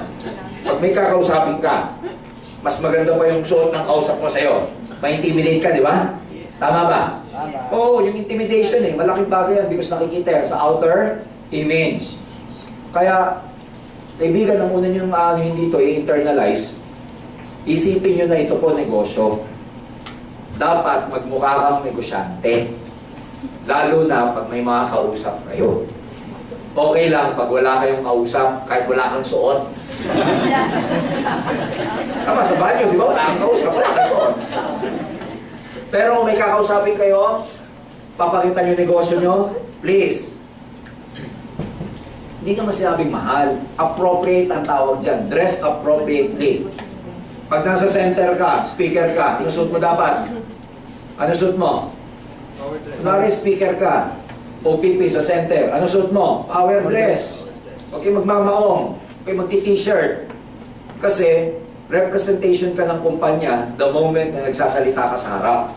Hindi ka representation lang ng Palawan, hindi ka lang representation ng grupo mo. Pag nasa center kayo at speaker kayo, representation kayo ng kumpanya. Ang lahat ng umaattend sa'yo, ang tingin, hindi lang ikaw speaker. Ang tingin sa'yo, aim global ka. Kaya dala-dala mo image ng kumpanya pag speaker ka. Kaya sana, dito, hindi ko alam kung ano nangyayari. But ladies and gentlemen, yung mga speakers bureau nyo dito, every time you handle your you touch the mic or handle the mic in front, make sure that you are dressed properly. Agree ba tayo doon? Yes. Pag may kakausapin kayo, kahit wala ka pang resulta, fake it until you make it. Pekein mo muna. Pagmura ka muna. Tama ba? Kahit na hindi ka pa successful, dapat ang itsura mo, successful ka na. Mamaya yan hindi ka pa successful, ang itsura mo, dugyutin pa. Lalong hindi ka paniniwala. Tama ba? Kaya dapat, mga kaibigan, pati yan, tinuturo yan dito, ano yung tamang combination ng kulay. Papagupit kayo. Ang kuko nyo, dapat walang lupa. Mamaya niya, pala yung OPP nyo, sabi ng prospect mo, ano ba naman to, may lupa ang kuko. Bago kayo marap sa prospect ninyo, tingnan nyo muna hinilan nyo. Mamaya niya, sabi sa'yo ng prospect mo, Brad, habang nag-i-speaker ka, habang nag-OPP ka, one-on-one, sinabi sa'yo, kilang ka, Brad. Text-text na lang, pwede. Text-text. Okay ba? Nakakatawa yan, pero kung kayo prospect, di ba? Napaka-sensitive nyo rin. Nung kayo prospect, tinitignan mo yung sponsor mo, tama ba? From head to foot. Grabe ka makapag-judge. Nung pumunta ka sa center, hindi ka maka-scan. Tama ba? Ganyan din yung mga first-timers ninyo. Kaya, number one, dapat magkaroon ka ng magandang self-image, both inside and out. Pagandahin nyo yung center. Paano nyo pagagandahin yung center? Well, by dressing up properly.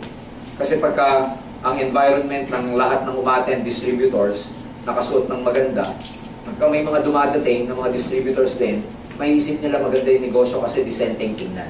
Hindi naman kailangan mamahalin o formal na formal, kaya lang iba yung impression na professional tsaka decente. Do you agree with me? Subukan nyo yun, mag-present kayo na naka-postura kayo. Mas nagkakaroon kayo ng credibility para magpaliwanag. Kahit wala ka pang resulta, kahit wala ka pang iPad na pwede mong ipakita yung BTC mo, kasi hindi pa pwedeng ipakita dahil zero pa eh.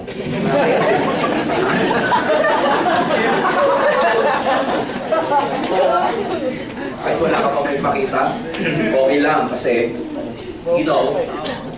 confident ka dahil yung itsura mo mukha kang successful. Dahil ako din eh.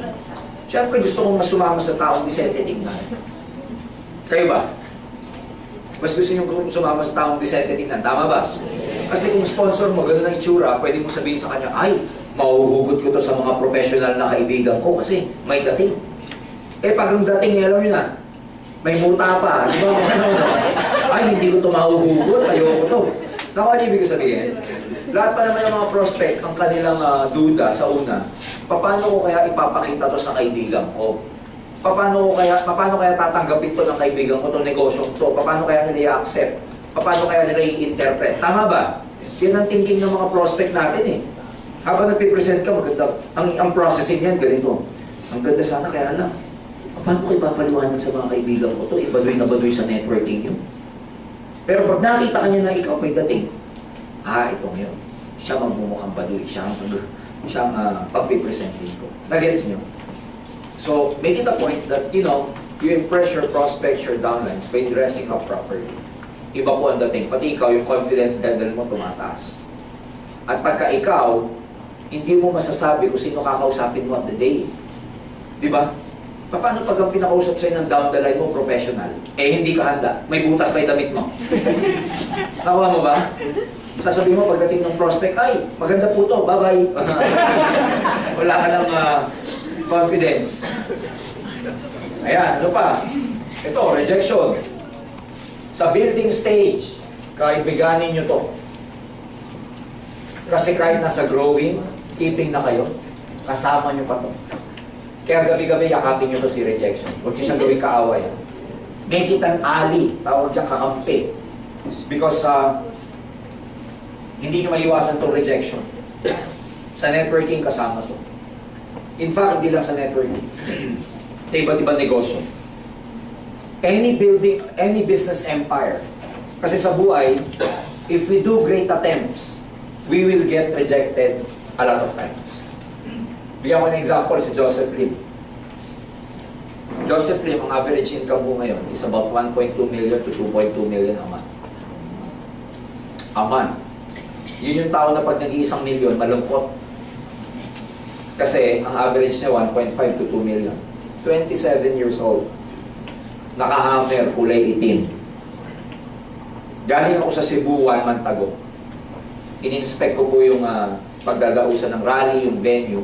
Kasama ko yung office manager natin ng Cebu, yung empleyado natin ng Cebu. Ang pangalan si Dexter. So, lunchtime na, gutom na ako. Sabi ko kay Dex, kain muna tayo. May nakakita kaming kainan, malapit po dun sa venue. Ang pangalan, AA's. Itong AA's, marami pong branch to sa Cebu. Kasi it's a very simple karinderya. Ihawan siya. Tapos, hindi naman ganun ka-class. Parang ano lang siya, yung typical na hindi aircon, kawayan ng bamboo ang upuan, bamboo ang lamesa. So, kumain kami doon. Maya-maya, sabi sa akin ni Dexter, Sir, alam mo ba, 5 years ago, kumain kami dito ni Joseph Lim. Alam mo ginawa niya, sir? Ni-recruit yung mga waiter na yan. Sabi ko, si Joseph? Sabi niya, sir. Sabi ko, paano kayo nag-OPP? Kasi sinabi ko sa mga waiter, tinanong muna daw ni Joseph kung anong oras magsasara yung AA restaurant.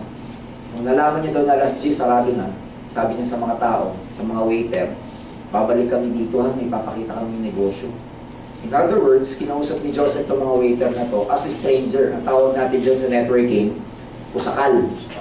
Pinusakal na. Bumalik sila dalawa ni Dexter, gabi. Sabi ko, paano kayo nag-OPP?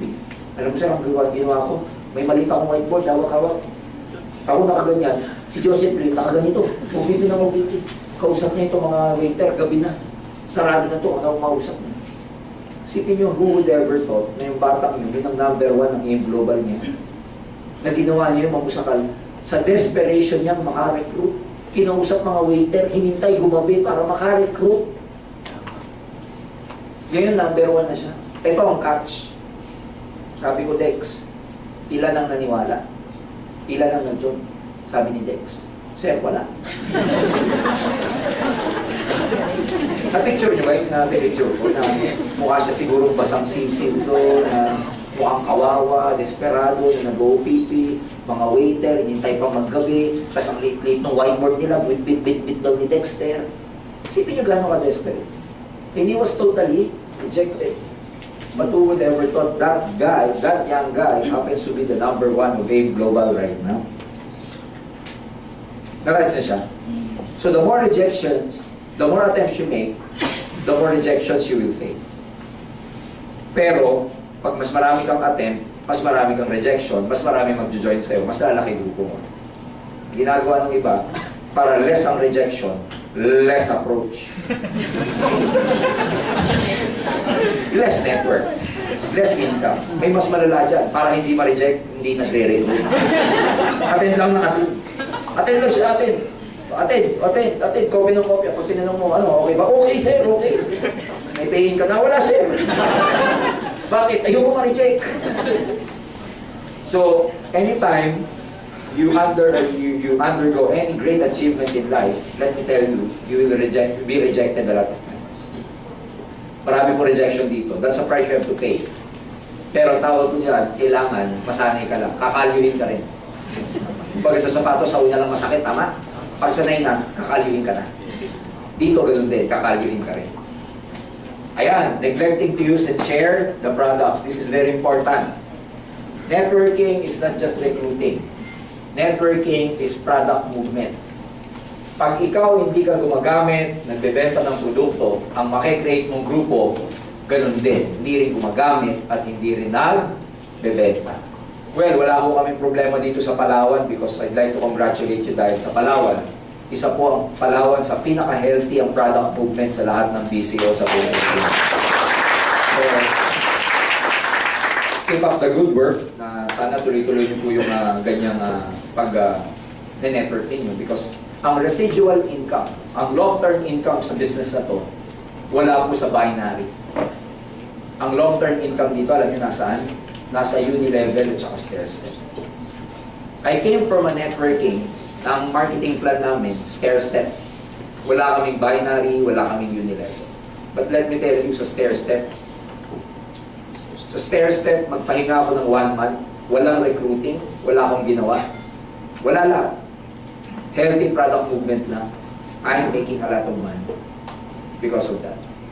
Even if my downline stops recruiting, kasi ang acid test, when you say acid test, ang real test ng healthy network, itong itatanong mo sa sarili mo. If recruiting stops today, will I still make money? If ang sagot mo, no, then you have a very unstable network. Pero pag ang sagot mo, yes, even if I stop today, I will still make money, ibig sabihin, healthy ang product movement sa loob ng network. Kasi, kahit walang recruiting, pag ang mga tao gumagamit ng product, kumikita ka pa rin ba? Yes. Nandun ang long-term income, nandun ang royalty income. Ano yung royalty income? An income that even after the work has been finished, you're still getting paid. Tapos na yung pagre-recruit mo, binabayaran ka pa rin. And kayo ba, gusto nyo habang buhay kayo nagre-recruit? Gusto nyo ba habang buhay kayo nagdi-direct? Dapat matapos yan. Dapat dumating sa point na ikaw, nandun ka sa El Nido, nag-i-snorkeling ka, 1 buwan ka sa ilalim ng dagat, kumikita ka pa rin. Ganun dapat. Hindi yung nag-i-snorkeling ka, 2 oras pa lang, kailangan mo nang umahon kasi magpe-pairing ka pa. Tama ba? Dapat we can never be slaves to, recruiting until the last days of our lives.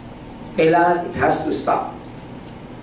Ang recruiting, yung binary, dinesign yan actually, para kayo, kahit bago pa lang kayo, kumikita na kayo by pairing. Pero ang real na dapat maging kitaan, alam nyo kung nasaan? Nasa stair-step at uni-level dapat. So, work on that because ako, from a networker's point of view na lumaki sa stair-step na marketing plan, believe me, at the peak of my network, even if I stay in the States for 1.5 months, I don't do anything. Even for 6 months, because I lived in the States for 6 months. Nag-stay ako sa States ng 6 months. For the next 6 months, wala akong ginagawa sa network ko sa Pilipinas, wala akong ginagawa sa network ko sa Dubai, sa Belgium, Netherlands, Luxembourg, sa Italy, sa Singapore, sa Taiwan, sa Hong Kong.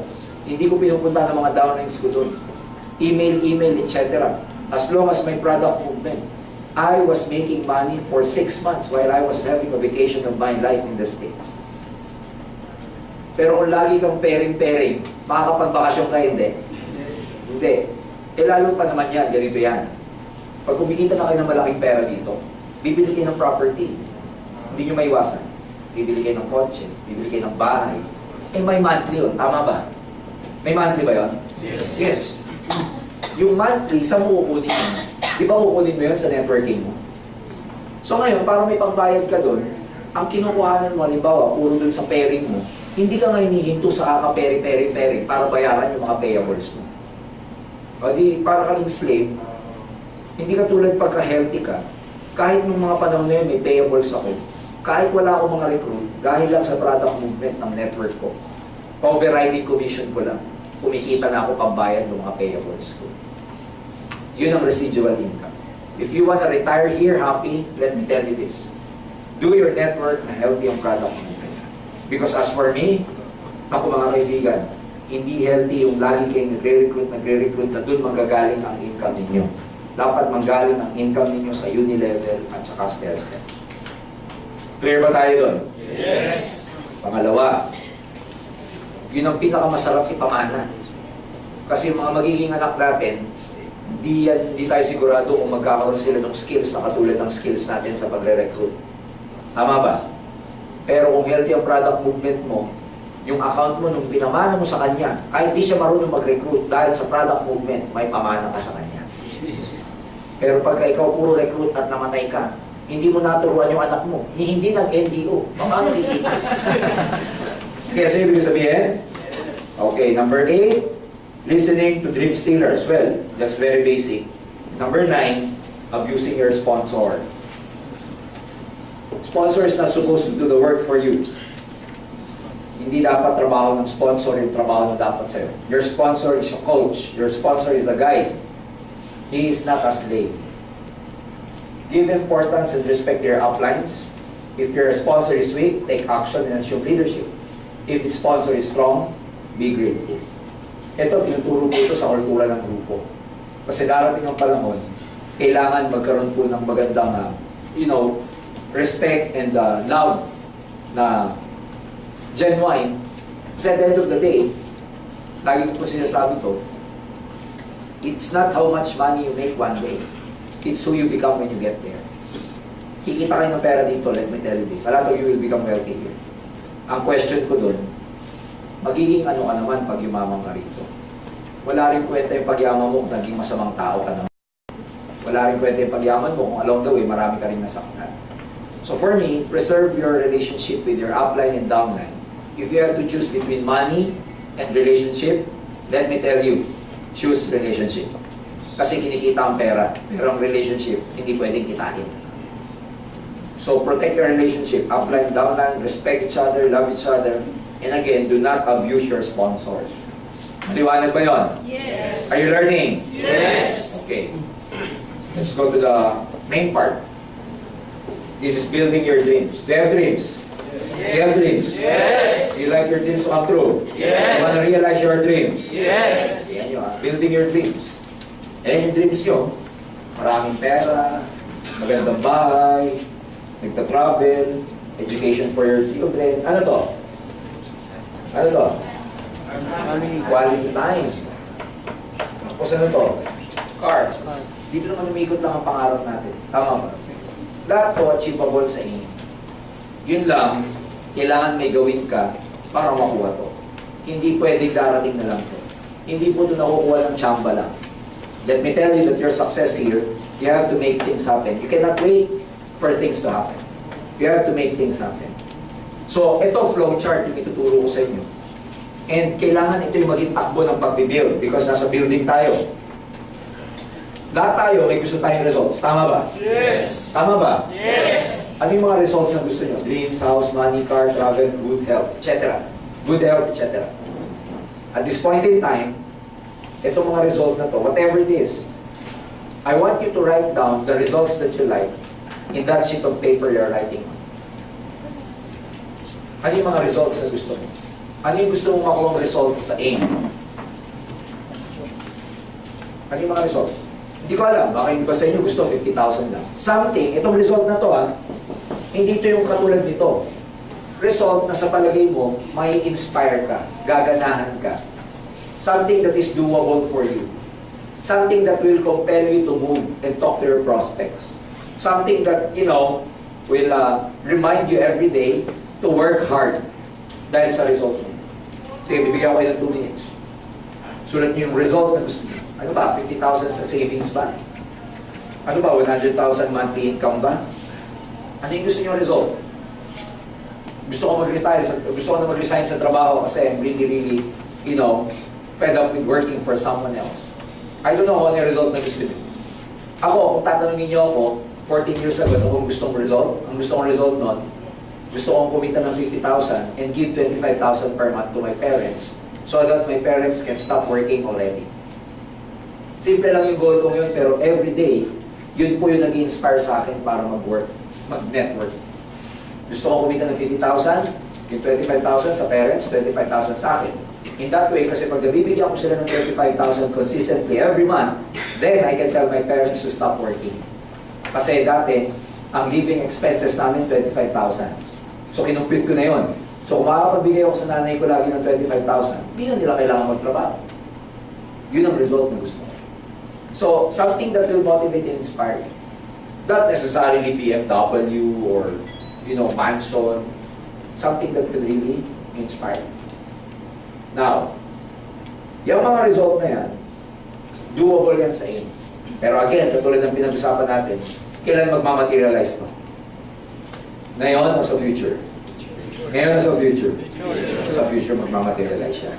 Pero you have to understand na bago nyo kitain o bago nyo makuha yung results na yan, may panggagalingan yan. Sa manggagaling yan bago kayo magkaroon ng income dito. Sa manggagaling yan bago kayo magkaroon ng magandang cheque sa Engr. Sa manggagaling yan. May panggagalingan yan. Kasi yung iba, dito lang nakafocus. Tapos nagtataka ba't di nila kinakukuha pa. Kasi may panggagalingan yan. Bago mo makuha to, makuha mo muna yung nandito. Itong blankong nandito. Ano yan? Palagay nyo. Ha? Network. Mangyayari lang itong result pag may network. Kasi dyan galing ang commission eh. Tama ba? Dyan galing yung pambili ng mga to. Tama ba? O pwede ba kayo magkaroon ng result na wala nito? Imposible yun. So dapat magka-network kayo. Ang tanong, ano yung nasa network? Ito yan. Mamaya pag-usapan natin yan kung ano yung nasa network. Saan galing ang network? Saan galing? Activity. Pag may ginagawa ka, nagkaka-network ka. Yung network, dyan nakukuha ang result. So, ang result galing sa network. Ang network galing sa action, sa task, sa activity. Saan galing ang activity? Sa plan. Ang plan galing sa goal. So, yan yung flowchart. So, bakit ko pinapakita sa inyo ito? Para alam nyo na huwag muna kayo mag-expect kasi before even the result, kailangan muna itong mga bagay ito. Ang tanong, gusto nyo ba malaman ito? Yan yung skills. So, yan ang flowchart. Before my results, network, before the network, activity, plan, action. Sa madaling salita, pag walang network, wala nito. Pag walang activity, pag wala kang plano, sablay ang action mo. Pag wala kang goal, wala. Clear? Yes. Are you learning? Yes. Pero generic to. Bakit generic? Hindi ko alam kung anong goal nyo eh. Hindi ko alam kung anong result nyo eh. So ngayon, isa-isay natin yan. Ano laman ng network? Ang laman ng network, tatlong types.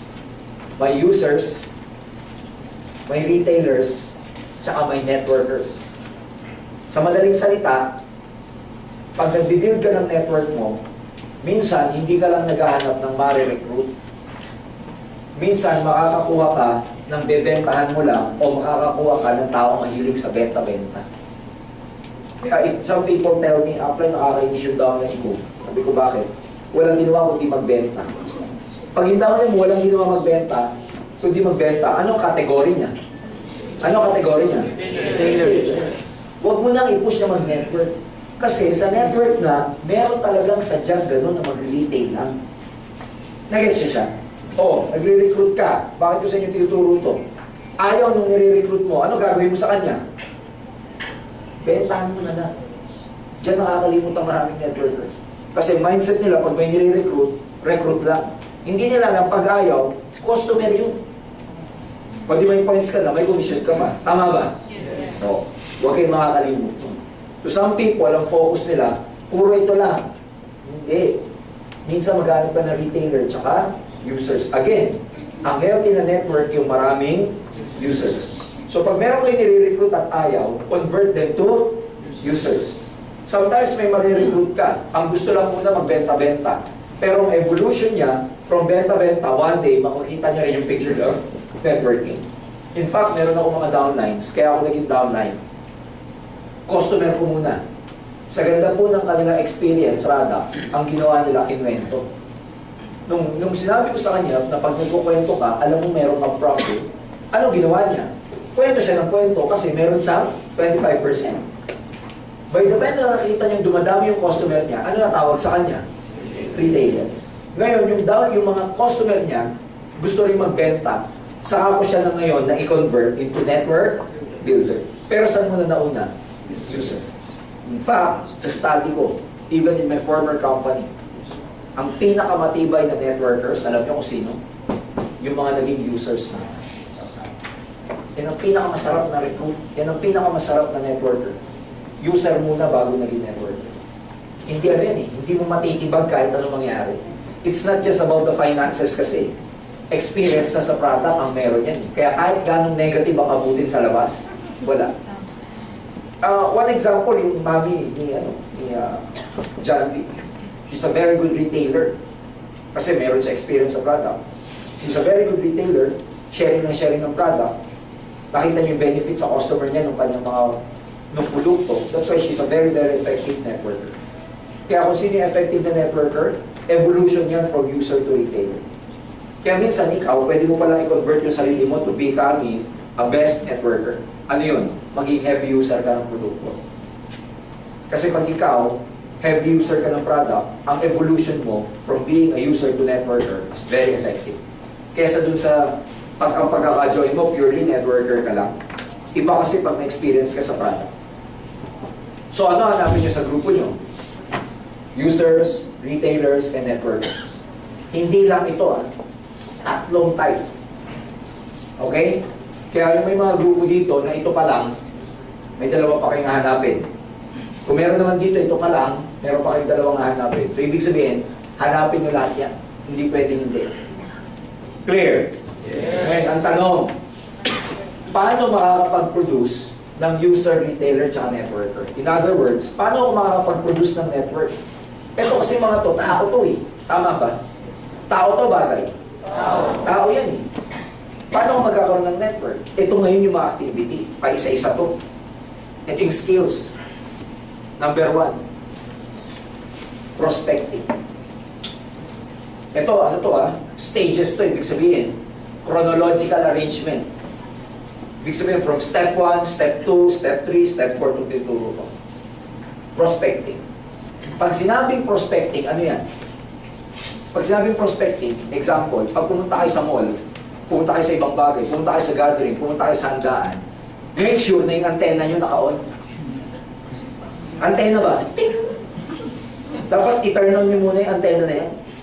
Kasi yung prospecting, ibig sabihin yan, naghahanap ka ng prospect. Ang goal mo, makakuha ng phone number. Ang goal mo, makahanap ka ng kakilala. Ang tawag doon prospecting. And ito yan. Hindi ibig sabihin kung prospecting ka, nag-i-invite ka na. Maraming dyan nagkakamali. Pinagsasabay ang prospecting at inviting. Alam nyo ba na minsan, magtatanim ka muna. Yung ibig sabihin, katulad yan, nakita kayo ng matagal mo ng kaibigan na hindi kayo nakikita. Ano gagawin mo? Re-recruitin mo ba kagad? Hindi. Tatanim ka muna, pari, kumusta na? Ano number mo? Pari, magkita naman tayo minsan. Labas naman tayo, inom naman tayo, kain ng catch things up muna. Alam mo, meron akong isang ganyan na networker na kilala in the name of Mylene at Danny. Top distributor to. Sipin mo last year to. Prospecting. Meron siyang laging kasabay pag nagpapaparlor siya. Naging kaibigan niya. Dahil naging kasabay niya, lagi, naging kachika-chika niya. Ano, re-recruitin niya na ba kagad o hindi pa? Re-recruitin o hindi pa? Hindi pa. Hindi niya pa re-recruitin.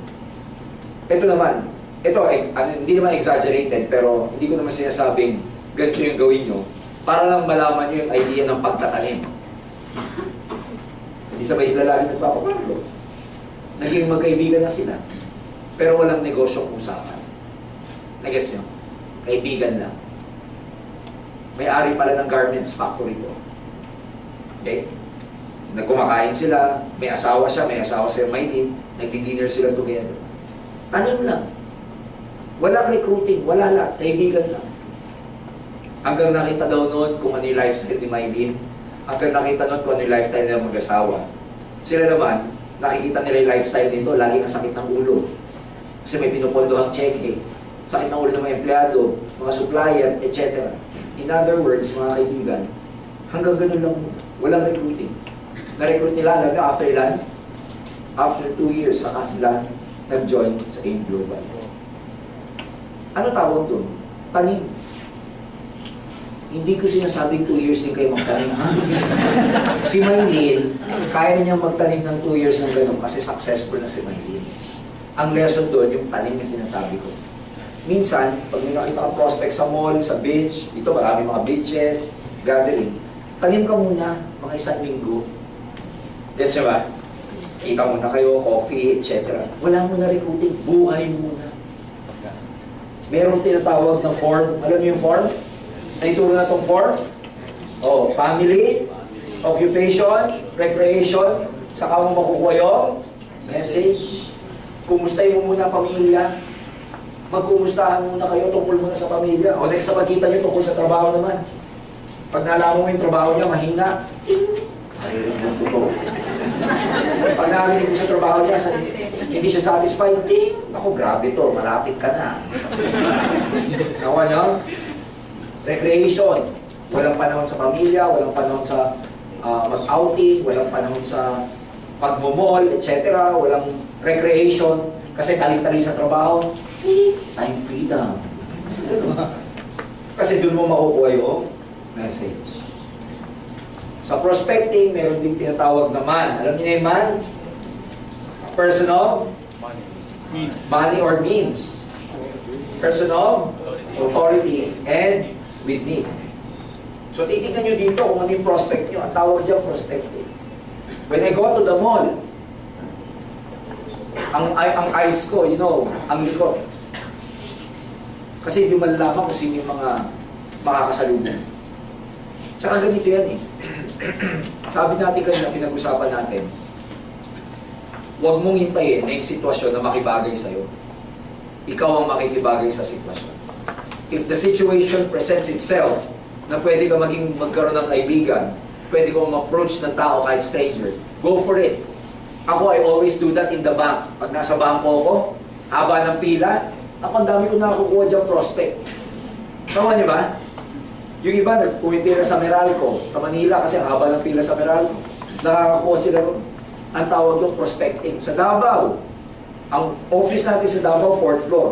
Magmula ground floor hanggang 2nd floor, Pag-ibig. Alam niyo Pag-ibig? Yung nag-apply ng ang dami laging tao. Alam niyo mga distributor natin doon, ako tuwan-tuwa, ang dami nila nare-recruit, nag-apply ng Pag-ibig. In fact, meron doon, nag-apply ng Pag-ibig loan. Yung kalahati, pinang-pay-in, nag-7 heads. Nakuha niyo? So, prospecting is very important. Skills yan, kaya dapat nagpo-prospect kayo. Prospecting, part ng prospecting, meron kayong prospect list. Kaya if you want to become distributor or top successful distributors here, dapat may prospect list kayo because very basic of prospect list. Kung yung very basic hindi nyo nagagawa, di lalo na yung mga mas malalalim pa. So when you go up tonight, ang assignment ninyo, magsulat din ng pangalan at least 50 names. Ang mali sa prospect list, maraming distributor, pag nakapaglagay na ng 50 names, hindi na po nagdadagdag. Aba, teka muna.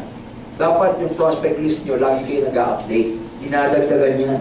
Hindi na natatapos ng 50 lang. So kahit saan kayo magpunta, prospecting. Pag sale sa galeria, sa office natin, lagi ako nasa mall niya kasi ang daming nagpupuntang mga tao sa mall pagka sale, tama? O hindi mo sasabi doon, baka may kaibigan ka maligaw. So wherever you go, pag may birthday, minsan nasakit ng mga networker, Ipapahinga na lang nila kaysa umattend ng birthday. Itutulog na lang. Dapat masipag kayo sa mga social gathering kasi sa mga ganyan kayo makaka-recruit. Kaya magmula ngayon, lahat ng wedding, lahat ng anniversary, binyag, pupuntahan nyo. Totoo yan. Let me tell you this. Kung nasa networking kayo, dapat ang circle nyo lumalawak din. Because darating yung panahon, maubusan kayo ng prospect. Take it from me for 14 years. Kaya ngayon, ano ginagawa namin? Mga networkers, nag-enroll sa gym. Kasi yung parang may makilala kang bago. Kita nyo yung mga GA natin. Si Roy Saldua, naglalaro ngayon ng golf. Parang may mga makilala sa golf club.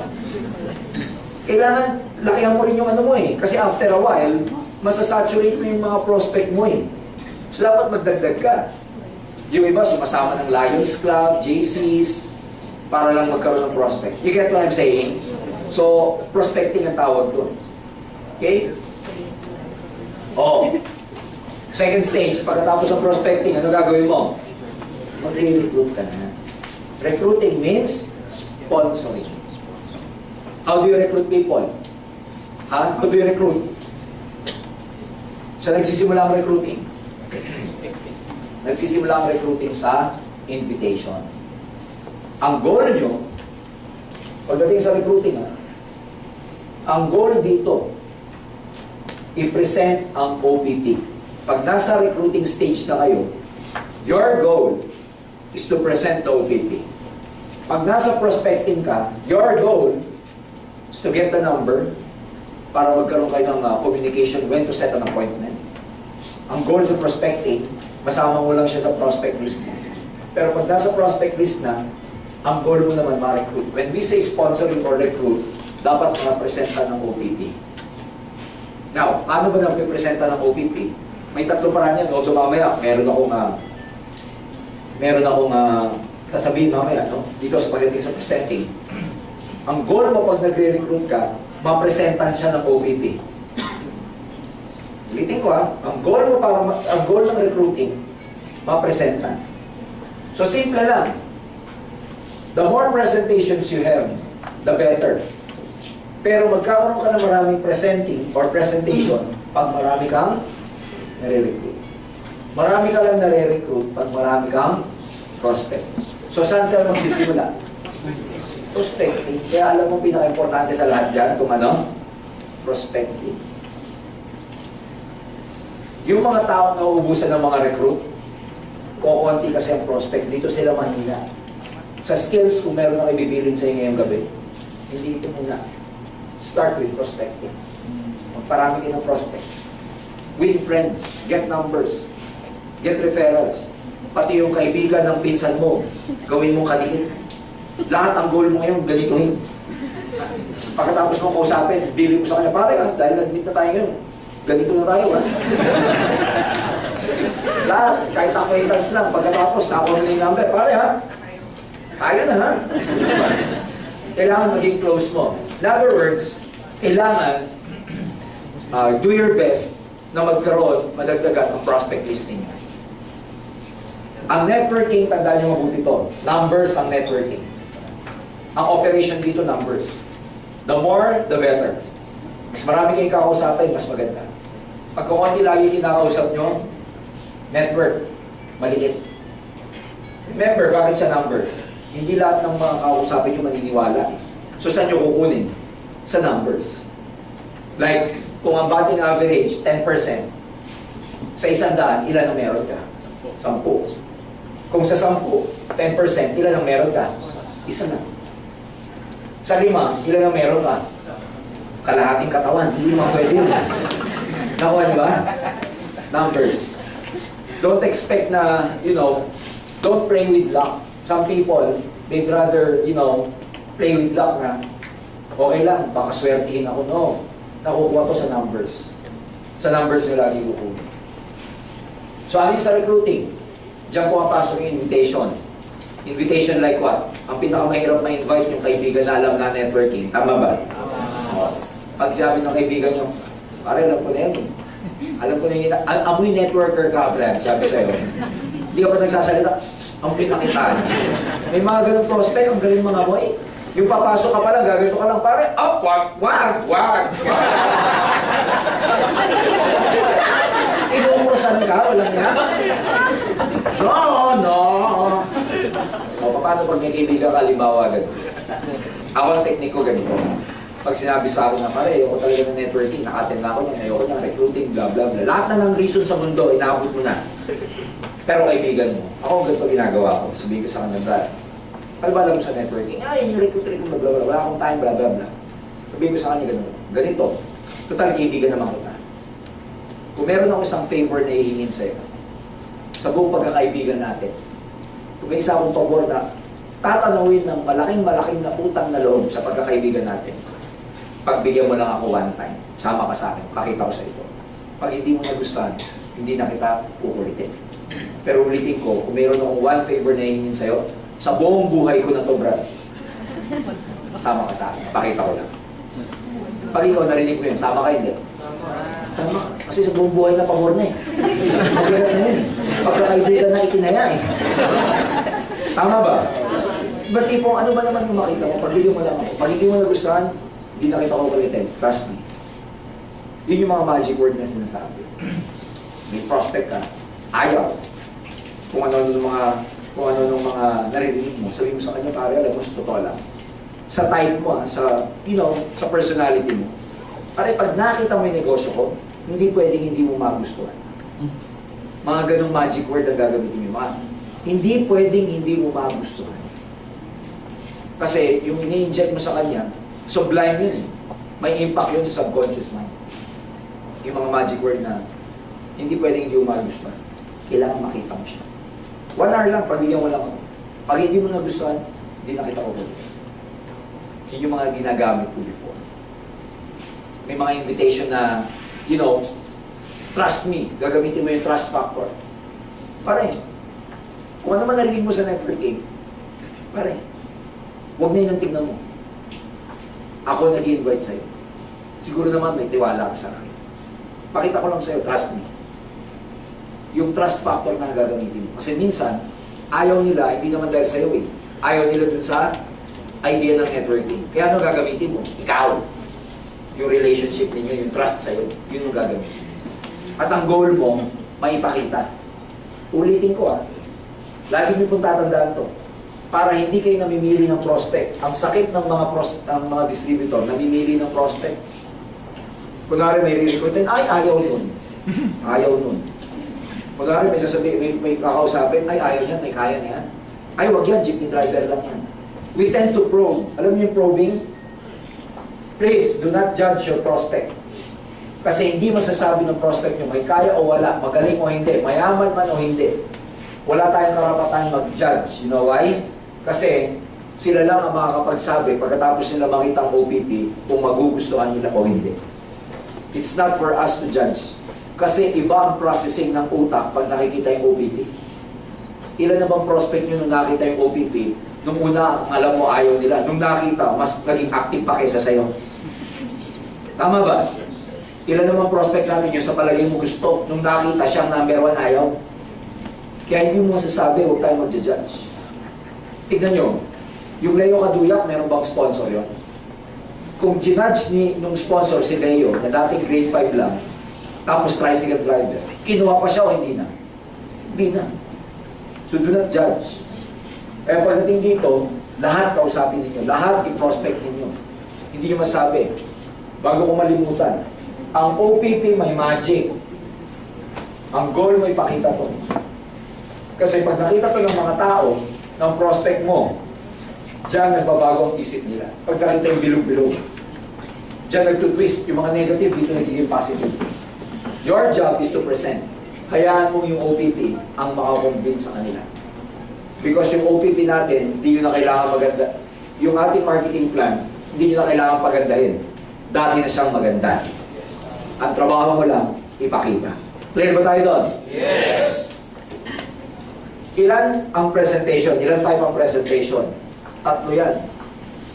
Merong one-on-one, may home party, tsaka may century. One-on-one, ano yan? Bagay yan sa may mga authority. Bagay yan sa may mga kaya. Bagay yan doon sa mga professionals na hindi na, hindi na bagay pina-attend ng seminar. Di ba may mga ganun tayong prospect? Yung mga high-profile prospect na minsan, or most of the time, hindi na pina-attend ng one-on-one. Ako, yung mga ka-opisina ko before sa PNOC, mga boss ko, hindi ko na pina-attend ng seminar yan. Over a cup of coffee na yan, one-on-one. Kasi special people tong mga to eh. Kumbaga, VIP. Hindi na bagay sa kanilang uma-attend. Well, pagka naging member na sila, tapos pag-aaralan nila yung business, that's the time na pwede na sila umattend pa isa-isa. Pero during the initial presentation, there are some prospects, lalo na yung mga agila nyo, alas, high profile, VIP, na i-present mo sa one-on-one. Ngayon, hindi ka pa marunong mag-one-on-one kasi may style to eh. Alam nyo ba na iba ang one-on-one sa home party sa centering? Alam nyo na to, hindi pa? Alam na, hindi pa? Iba, yung nakikita nyo presentation sa centering, hindi yun ang pinipresent sa one-on-one. Sa home party, hindi rin. Sa home party, 30 minutes OPP, 30 minutes demo lang. Sa one-on-one, mahaba ang mind setting. Sa centering, ang strength ng centering, yung crowd. Kasi pag maraming umaten, yung prospect, sa dami, tsaka positive yung atmosphere, nako-convince in a way, yung prospect ninyo. Don't worry because meron namang meron tong, anong tawag dito? Merong pattern ang one-on-one, home party, tsaka centering. Yung one-on-one tsaka home party na, na pattern, na presentation, don't worry, email ko na lang kay John V para mabigyan ng bawat isa sa inyo. Gusto niyo ba yun? Yes! So, meron doon, babasahin niyo na lang. I don't have to present it here anymore kasi mahaba yun. Tsaka self-explanatory naman siya. Basta ang importante lang, sa one-on-one home party centering, number one-on-one, mahabang mind setting dyan. Bigay ko yung pattern sa direct, no?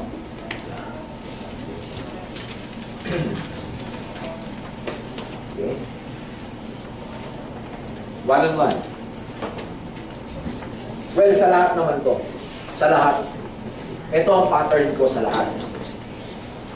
Number one, part one, pag nagkita ba kayo ng prospect o nag-present ka sa home party, sa one-on-one o kaya centering marketing plan ka agad, networking ka agad, company profile agad.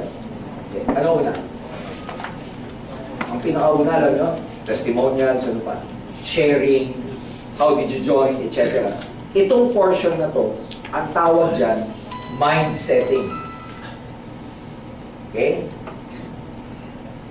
Ano yung nasa mind setting niya? Sharing, building rapport. Alam niyo yung rapport? Pag nag-one-on-one kayo, hindi naman kagad OPP.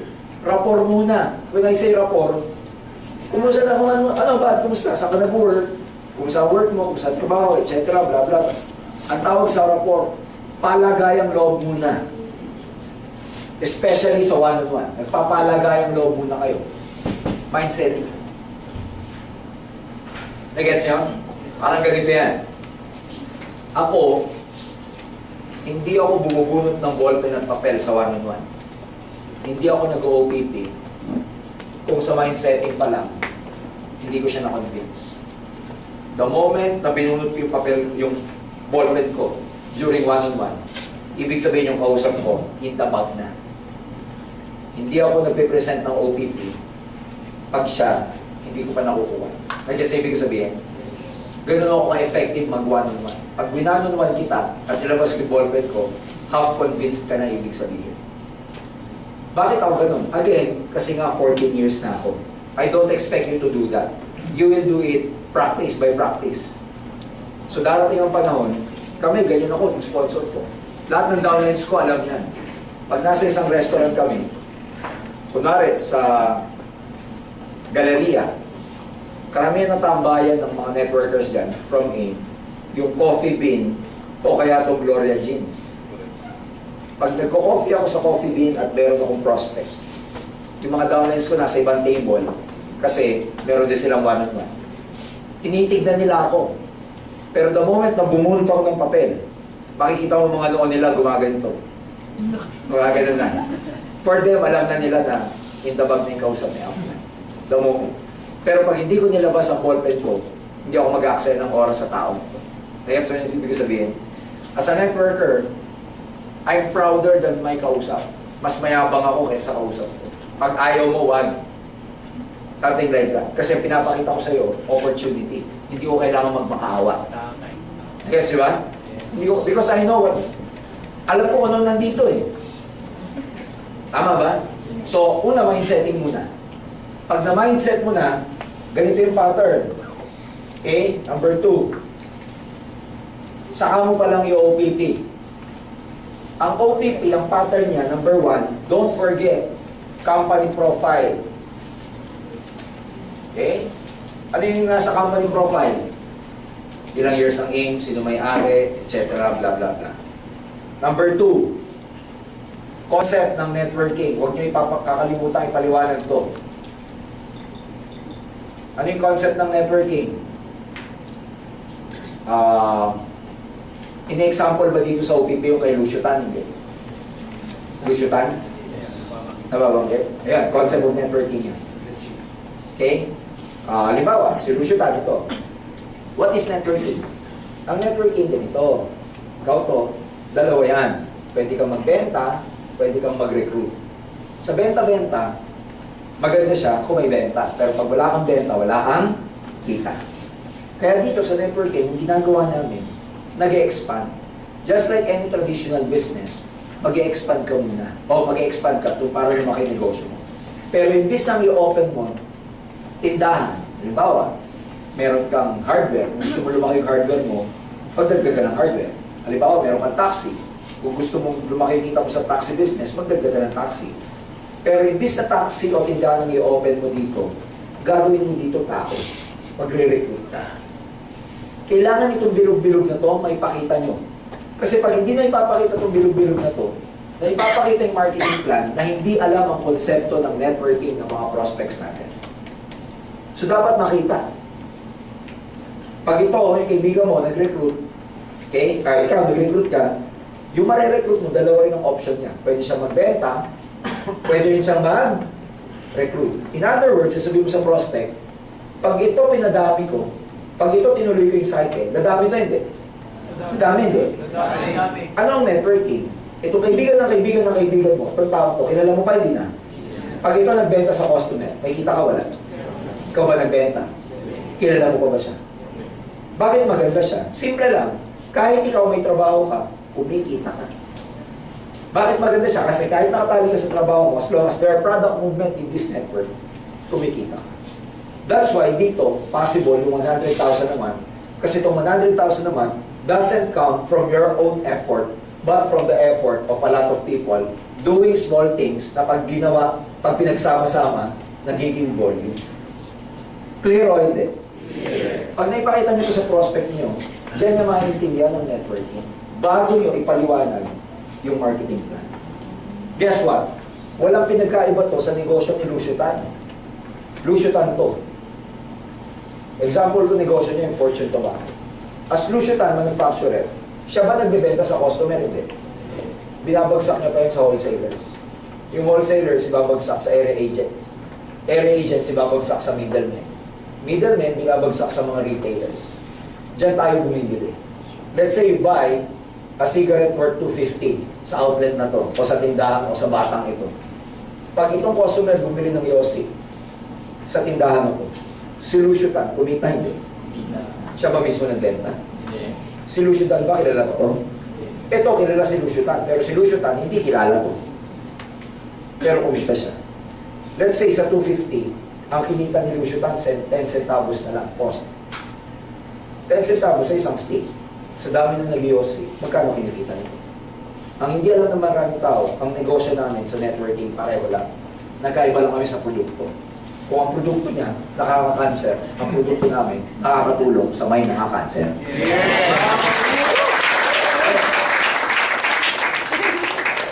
Pero kung paliwanag ang po na, hindi ba yata ngayon na nakita ang concept na yan? Tama ba? Saka nyo ipapaliwanag yung marketing plan. Oh. Saka yung OPP. Ang OPP tatlo. Ang marketing plan tatlo. Ano yun? Ha? Ako, pag nag-explain ako ng marketing plan, makikita nyo bukas. In-explain ko muna yung binary. Ano in-explain sa binary? Dalawa lang naman yan eh. Direct referral bonus, tsaka match sales bonus. Pagkatapos i-explain ng binary, in-explain ko yung uni-level. Ano yung uni-level? 10% sa direct, 5% until 10th generation. Tama ba? Saka ko in-explain yung stair-step. Ganyan ako mag-explain ng marketing plan. Hindi ko pinagsasabay-sabay. Yung iba kasi sinasama-sama. Maganda yung plan nyo pa isa-isa. Binary, uni-level, stair-step. Ang closing remark dito, sinasabi ko lagi sa distributor, sa mga umate, yung iba nalilito. Tatanungin ako, Jurgen, mamimili ba ako dyan? Hindi kayo mamimili. Sa Engr, sa ayaw at sa gusto nyo, sabay-sabay kayong kumikita sa tatlong marketing plan niya. Yun ang closing ko dito. Gets nyo siya? O, last part. Ano last part? Closing. O, ano yung closing? Ano mga magic words sa closing? Just try. Ano pa? Have a good learning attitude. Balik-balikan niyo. Sa closing, dyan makakaliwanag yung pagkaka-importance ng 1 head, 3 heads, tsaka 7 heads. Sa closing, dyan mo babaliwanag yung follow-up. Kailangan bumalik siya para maatinan. Ano? NDO, o kaya product demo ulit, o kaya OPP ulit. Nag-gets siya? So, ibig sabihin, sa OPP, apat na part lang. Company profile, concept, marketing plan, and closing. Huwag kayong makakalimut sa closings kasi sa closing, ang goal mo sa closing, makabalik yung prospect mo. Goal mo sa closing, magkita uli kayo o maka-attend siya ng OPP formally o kaya makapasyal siya sa opisina natin. Kasi walang kwenta, pagkatapos nyo siyang ma-OPP lahat, tapos wala kayong next appointment. Huwag nyo gagawin yun, yung may marketing plan kayo, tapos wala kayong kapag-usapan, kailan ulit kayo magkikita, huwag nyo kakalimutan itong closing part. Clear ba yun? Yes. So yan lang ang part ng OPP ko. Nagkakaiba lang yan pag one-on-one. Pag one-on-one, mahaba ako mag-mindset. Pag home party, maikse. Pag centering, katamtaman. Gets niya siya? Sa home party, hati kasi, 30 minutes OPP, 30 minutes demo. Pero may ano dyan, may catch. May namin ako nakikita. Itong one-on-one, alam nyo kung gaano matagal to? Dapat 1 hour tapos siya. Sa one-on-one. Matagal to dapat sa closing. Yung, may question ka ba? May malabo ba sa'yo? Doon kayo magtatagal. Pero the whole OPP itself, kailangan 1 hour lang. Ito ngayon. Pag nag-home party ka, kailangan ba 1 hour din o hindi? Kailangan ba 1 hour din o hindi? Hindi. Ang home party shortcut. Kaya dapat mag-present kayo na mag-present ng OPP para dumating ang panahon, pati ikaw, kaya mo na siyang shortcutin. Hindi pwedeng lahat ng pinaliwanag mo, yun din ay papaliwanag mo sa home party. Remember, sa home party, ang goal mo rito, isa-isay na natin. One-on-one, bagay ito sa mga high profile. Ulitin ko sa mga bisor, VIP, etc. Home party, bagay ito dun sa downline mo na kaya niya mag-ipon ng tao sa lugar nila. Sa madaling salita, ang home party, dinadala mo yung center, dinadala mo yung OPP sa lugar na yun. Clear ba tayo doon? Mag-iipon siya 10 to 15. Ako nga, 10 to 12 lang. Ayoko na ng more than 12 kasi unmanageable na rin pag masyadong marami. So 10 to 12 lang. Ang goal sa home party, number 1, pakita yung product shortcut, ipakita yung OPP. Pero sa home party, kahit shortcut lang ang OPP, kasi ang goal mo sa home party, yung mga interesado makapunta sa opisina. So ibig sabihin, nagiging instrument ang home party para makapag-invite ka sa office. Nag-get siya? So hindi kailangan kumplituhin to. Kasi ang goal mo naman, imbitahin lang sila sa opisina. Magpakita ka lang ng konting marketing plan, pero ang goal mo doon, makapunta sila sa office. Nag-gets nyo? Centering, ito naman, tandaan nyo po ito. Centering actually, dyan pupunta yung mga na-one-on-one, tsaka na home party ninyo. Dito na yung repetition sa centering. Yan yung paulit-ulit na attend kayo. Dyan paulit-ulit na attend yung prospect. Now, let me ask you, sa tatlong yan, ano yung pinaka-importante? Ha?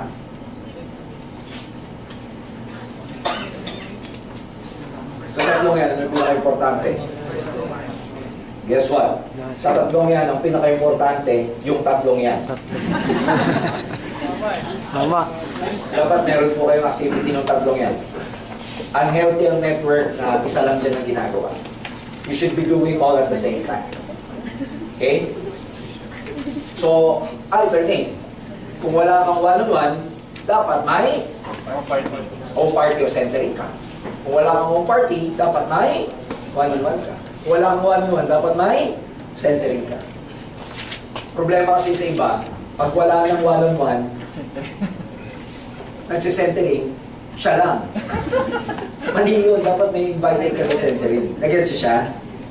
Remember, ang goal natin, makapagparami ng recruit. Are you learning? Yes. Okay. Ano pa, pagkatapos niyan, o pagka sa Manila, meron kami tinatawag na big days. Company-sponsored. Nakaka-receive ba kayo ng text nito?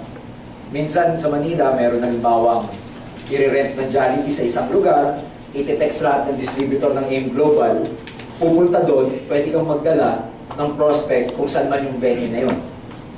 Sa Manila, usong-uso yan, ang tawag dyan, big days, company-sponsored. Naka-text brigade yan. Halimbawa, meron na OPP sa Pasig, Jollibee Pasig. Lahat ng distributor within the area na naka-receive ng text na yun, pwede silang magdala ng prospect nila doon sa Jollibee Pasig. May certain oras yun kung anong oras. So, ewan ko kung ginagawa dito yan, pero meron naman kayong center dito, so you don't need big days anymore. Meeting after meeting, usong-uso to pagkatapos sa centering. Ano itong meeting after meeting? Ito na yung tatanungin nyo, may questions. Yan yung makikita nyo, nagbibilog kayo pagkatapos mag-OPP. Ang tawag doon, meeting after meeting. In a way, ang ma'am is closing. Kaya sa centering, uso to, yung ma'am. Sa one-on-one tsaka home party, hindi na nagmamam kasi kasama na ng presentation nyo yung closing eh. Pero sa centering, dahil hindi ka ang speaker, pag may recruit ka, make it a point na may meeting after meeting yung na-recruit mo. Pagkatapos ng OPP, huwag yung tatayo kayo, uwian na, hindi ganun. Upo muna kayo, oy, kumusta? Okay ba yung presentation? May tanong ka ba? Yun ang meeting after meeting. Alam mo, ganito. Kung interested ka, pwede ka mag-sign up ng application form na yan. Tapos, paliwanag ko lang sandali yung global package. Pakiliwanag mo lang yung global package. Paliwanag mo lang yung 3 heads, tsaka 7 heads. Paliwanag mo, kailangan maka-attend siya ng NBO. Ang closing remark mo, kailan ka pwedeng bumalik? Pwede ka ba sa Thursday? Kasi may NDO dito sa Thursday sa gabi. Nag-get siya? So yun ang meeting after meeting. Huwag pauwi ng prospect nang hindi na meeting after meeting, especially pagtapos nyo sa center. Dapat na meeting after meeting, lagi, kasi naluluto yan sa ma'am. Tama ba? Maraming minsan hindi naging interesado sa OPP, pero nung na ma'am, naging interesado. Kasi doon na-address yung question mark niya, yung mga questions niya. Clear ba tayo doon? Yes. O, so, ulitin ko from prospecting, re-recruitin mo, pre-presentan mo. May 4 na paraan kung paano ma-present. Pagkatapos ma-presentan, magmamam. Ano susunod pag namam mo na? Ha? Follow up. Pa-follow up mo pag namam. Di ba umuwi? Uwi hindi. Uwi yan. Text mo, uy brother, balik ka sa ganito, sa ganyan. Di ba napag-usapan nyo, babalik siya? Huwag nyo kakalimutan i-follow up. Ang rule sa follow up for the next 48 hours. Bakit nyo kailangan i-follow up? Ang prospect mayroong sakit, may tendency. Ang tendency niyan, pag-uwi, pagpunta sa opisina, nagtatanong kung kani-kaninong ka-opisina, uy, narinig mo na yung networking. Tama ba? So, ang tinatanungan niya, networker o hindi? Positive, negative? Negative. So, isipin mo, ang ganda ng closing mo kagabi, etong si prospect, tikas ng ulo. Nagtanong mo kani-kanino. Naku, alam ko na yung pyramid yan. Yung prospect mo ngayon. Tama? Oo. Kaya dapat, kumbaga, niluto mo kagabi, kinawagahan, ano ginawa ng iba? Tinosted. Kaya dapat lagi niyo pa-follow up. Ang daming paking sa labas eh, gusto kong kainin yan. So follow up niyo. Ngayon, ganito yan. Normally, sa experience ko, pagkatapos nyo ma-OPT, ma-ma'am, ma-follow up, at bumalik, interesado yun. Tama ba? Pag interesado, normally, ano ginagawa? Nagpe-pay. So isipin nyo, ang dami palang dadaanan bago mag-pay in. Tama ba? Dami oh. Kaya huwag tayong shortcut. Dami dadaanan. Pag pay in, ano kasunod? Ha? I-goal set nyo na. Yan yung kasunod. Pag pay in, ang ginagawa ko pag nakapagpa-pay in, nag-pay in ha? Ano yan? Kakausapin ko. Either sa center o may malapit na coffee shop, mag-goal setting kami. Ano yung goal setting? Number 1, sasabihin ko sa kanya, gumawa ka ng prospect list. Number 2, tuturuan ko siyang mag-invite. Number 3, ulat ko nga, goal set. Number 1, ano ba yung sabi ko kanina? Pagagawa ko siya ng prospect list. Yan, goal setting. Number 2, how to invite. Number 3, handling objection. How to handle objection or face discouragement. Number 4, learn. Sabihin ko sa kanya, pag-aralan niya. Attend siya 5 times nung OPP, product demo, NDO. Tapos, ang pinakalas na pag-usapan namin, how much ang gusto niyang kitain. How much ang gusto niyang kitain that particular month. Kung sinabi niya sa akin, 15,000 gusto ko this month, papaliwanag ko sa kanya na yung 15,000 is 10 pairs. Nag-gets niyo? 10 pairs silang recruit yan. Kung tigi isang account, 20 account yan. So sabi ko sa kanya, kung 20 ang magpipay-in sa'yo, dapat damihan mo ang prospect mo. Yan ang goal setting. Parang piniprepare mo siya para gawin niya rin tong activity na to. Kasi siya mismo yung napapay-in nyo, iikot sa activity na to. Nag-gets niya siya? Okay. Stage. Yung downline mo, ang goal mo sa kanya, ikaw to, downline mo si A. Ang goal mo sa kanya, matuto rin siya. Kasi alam mo na hindi pwede ikaw lagi ang magpapaliwanag para sa kanya. So part ng job mo, tulungan siya, help him build, pero while helping him build, you have to also teach him. So dalawang goal mo. Nagkakamali yung maraming distributor pag ang ginagawa, help lang. Pag tinutulungan mo lang, hindi ka na duduplicate. Ang goal mo kaya mo siya gustong turuan para yung ginagawa mo, magawa na rin niya. You have to clone yourself. Because ang leverage nangyayari lang pag yung downline mo, nagagawa na rin yung nagagawa mo. Pag hindi nagagawa ng downline mo, yung nagagawa mo, mapapagod ka. Ikaw lahat. Remember, you have to multiply yourself. You only multiply yourself pag nagtuturo ka kasi ang goal mo duplicate. Clear ba tayo? Now, imagine nyo mabuti ito. Pag lahat ng downline nyo naduduplicate kayo, pag lahat ng downline nyo nagagawa yung nagagawa nyo, ano ibig sabihin nun? Ang buong grupo mo, ang daming activity. Pag ang grupo mo maraming activity, maraming one-on-one, maraming OPP, maraming home party, ano nangyayari sa network mo? Lumalaki. Nagiging mabilis to. At one point, alam nyo, nung ako nag-network, weekly nag-goal setting kami ng leaders ko. Pinaplat namin ang lakad namin. Isang weekend, isipin nyo ba naman ha? Meron ako isang line, isang leg. Nag-goal setting kami ng leaders. Pinlat ko sa kanya, like we goal set for Friday. Anong mga activity natin this coming Sunday? Kasi dati, Sunday ang heavy sa amin dahil yan yung weekend eh. Yan yung, maraming kong party. Yung taon ko, pinakitaan ako, pinlat sa akin. Pag sabi pinlat, pinakita. Pinakita sa akin. Sunday, sa isang araw, ang home party niya sa buong grupo niya.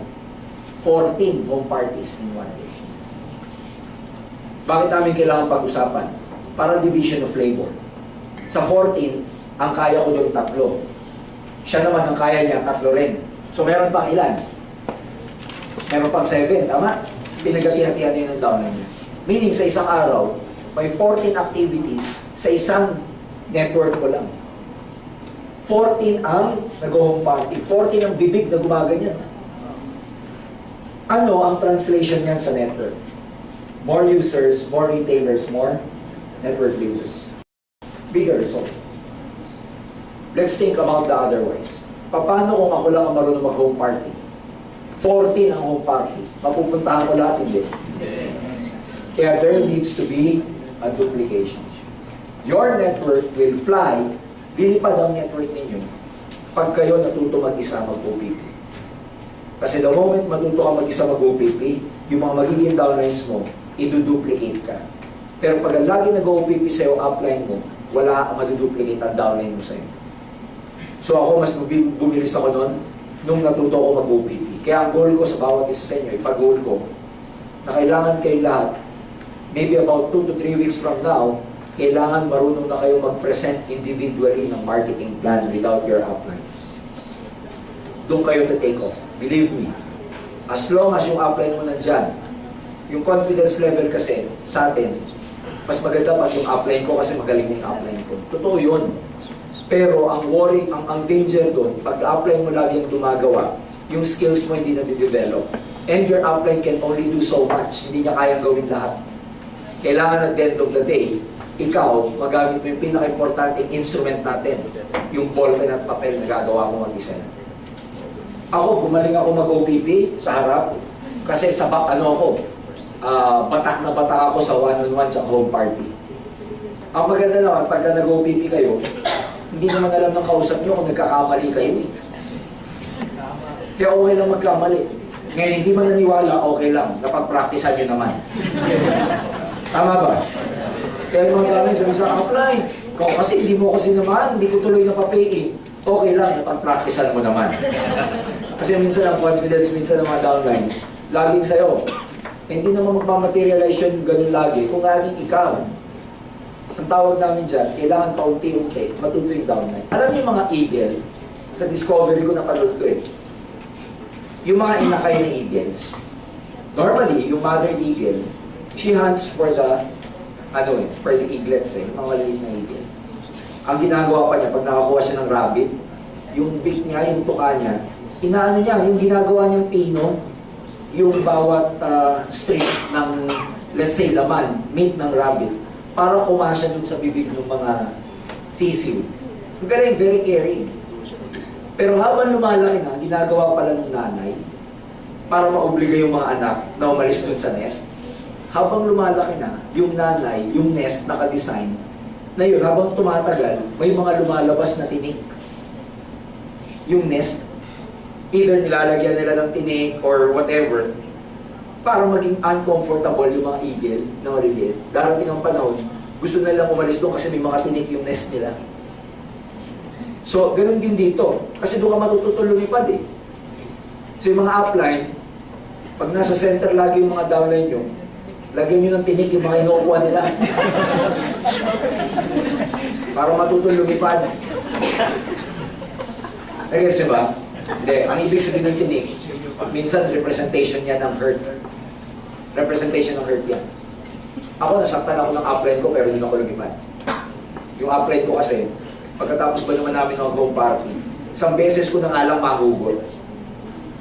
Sabi ko, nasa kusina ako kasi trabaho ko nung araw. Pag may home party, ako lang yung tagahalo ng betadine. Kasi napapaputi namin yung betadine sa demo eh. Yan lang ang ano ko. Kung bagay yung colidus, natutunaw yung styrofoam, tama? Yun lang ang trabaho ko, taga-ganun lang ako, taga-hawa. Pagtapos na, tapos sa kusina, hugas, iba na naman.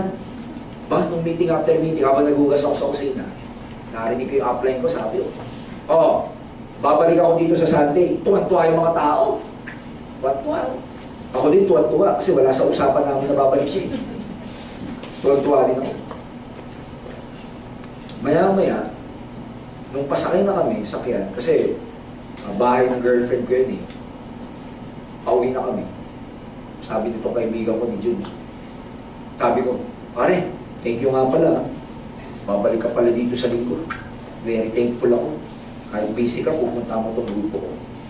Tsaka tuwan-tuwa yung mga tao, babalik ka. Sige mo, ikaw ba naman yung number 1, ikaw ang mag-represent. Ang tahimik, habang nagdadrive, tahimik lang siya, hindi nagsasalita. Ako naman, tuwan-tuwa. Kaya pala tahimik, ako lang yan, sabi sa akin, Ani, hindi ako pwede sa linggo, sabi sa akin. Ba't ako ba naman dyan, mapapaya ka doon sa mga tao? Sabi sa akin, oh, hindi ako mapapaya. Ikaw mapapaya, sabi sa akin. Namutlaho ako. Sabi ko, ano ka ba naman, dapat di ka na lang nangako. Sabi niya, Jurgen, sayang, isipin mo yung mga tao, excited, may re-recruitin. Huwag mo sabihin dahil hindi ako pwede. Eh, hindi na pwede tayo mag-OPT. Pwede ka pa naman. Sabi ko, Jun, hindi ko pa kaya, hindi pa ako handa. Sabi niya, ano ka ba, may 1 linggo ka pa, mag-aaral ka, OPP, kaya mo yan. Sabi ko, parang hindi ko kaya. Sabi niya sa akin, gusto mo, di cancel mo. Alam mo, sinabi sa akin, di na ako nagsalita. Hanggang natid ako sa bahay, pagbaba ko naman sa kanya, dabog talaga ako ba? Magaling talaga ako. Ayoko na mag-network. Lahat, naisip ko na. Kasi nga, usapan namin, gagawin ko na lahat, huwag lang magsasalita. Kasi ngayon, magsasalita ako. Wala nga. Pero sa loob ng 1 linggo na yun, may tape recorder ako. Pag siya OPP, nasa opisina ako. Nagtatago ako sa likod, nire-record ko siya. Ayun, ako nag-home party. Yung home party kong yun yung kinukwento ko na na-meet ko si Tita Tessie. Nagets niya?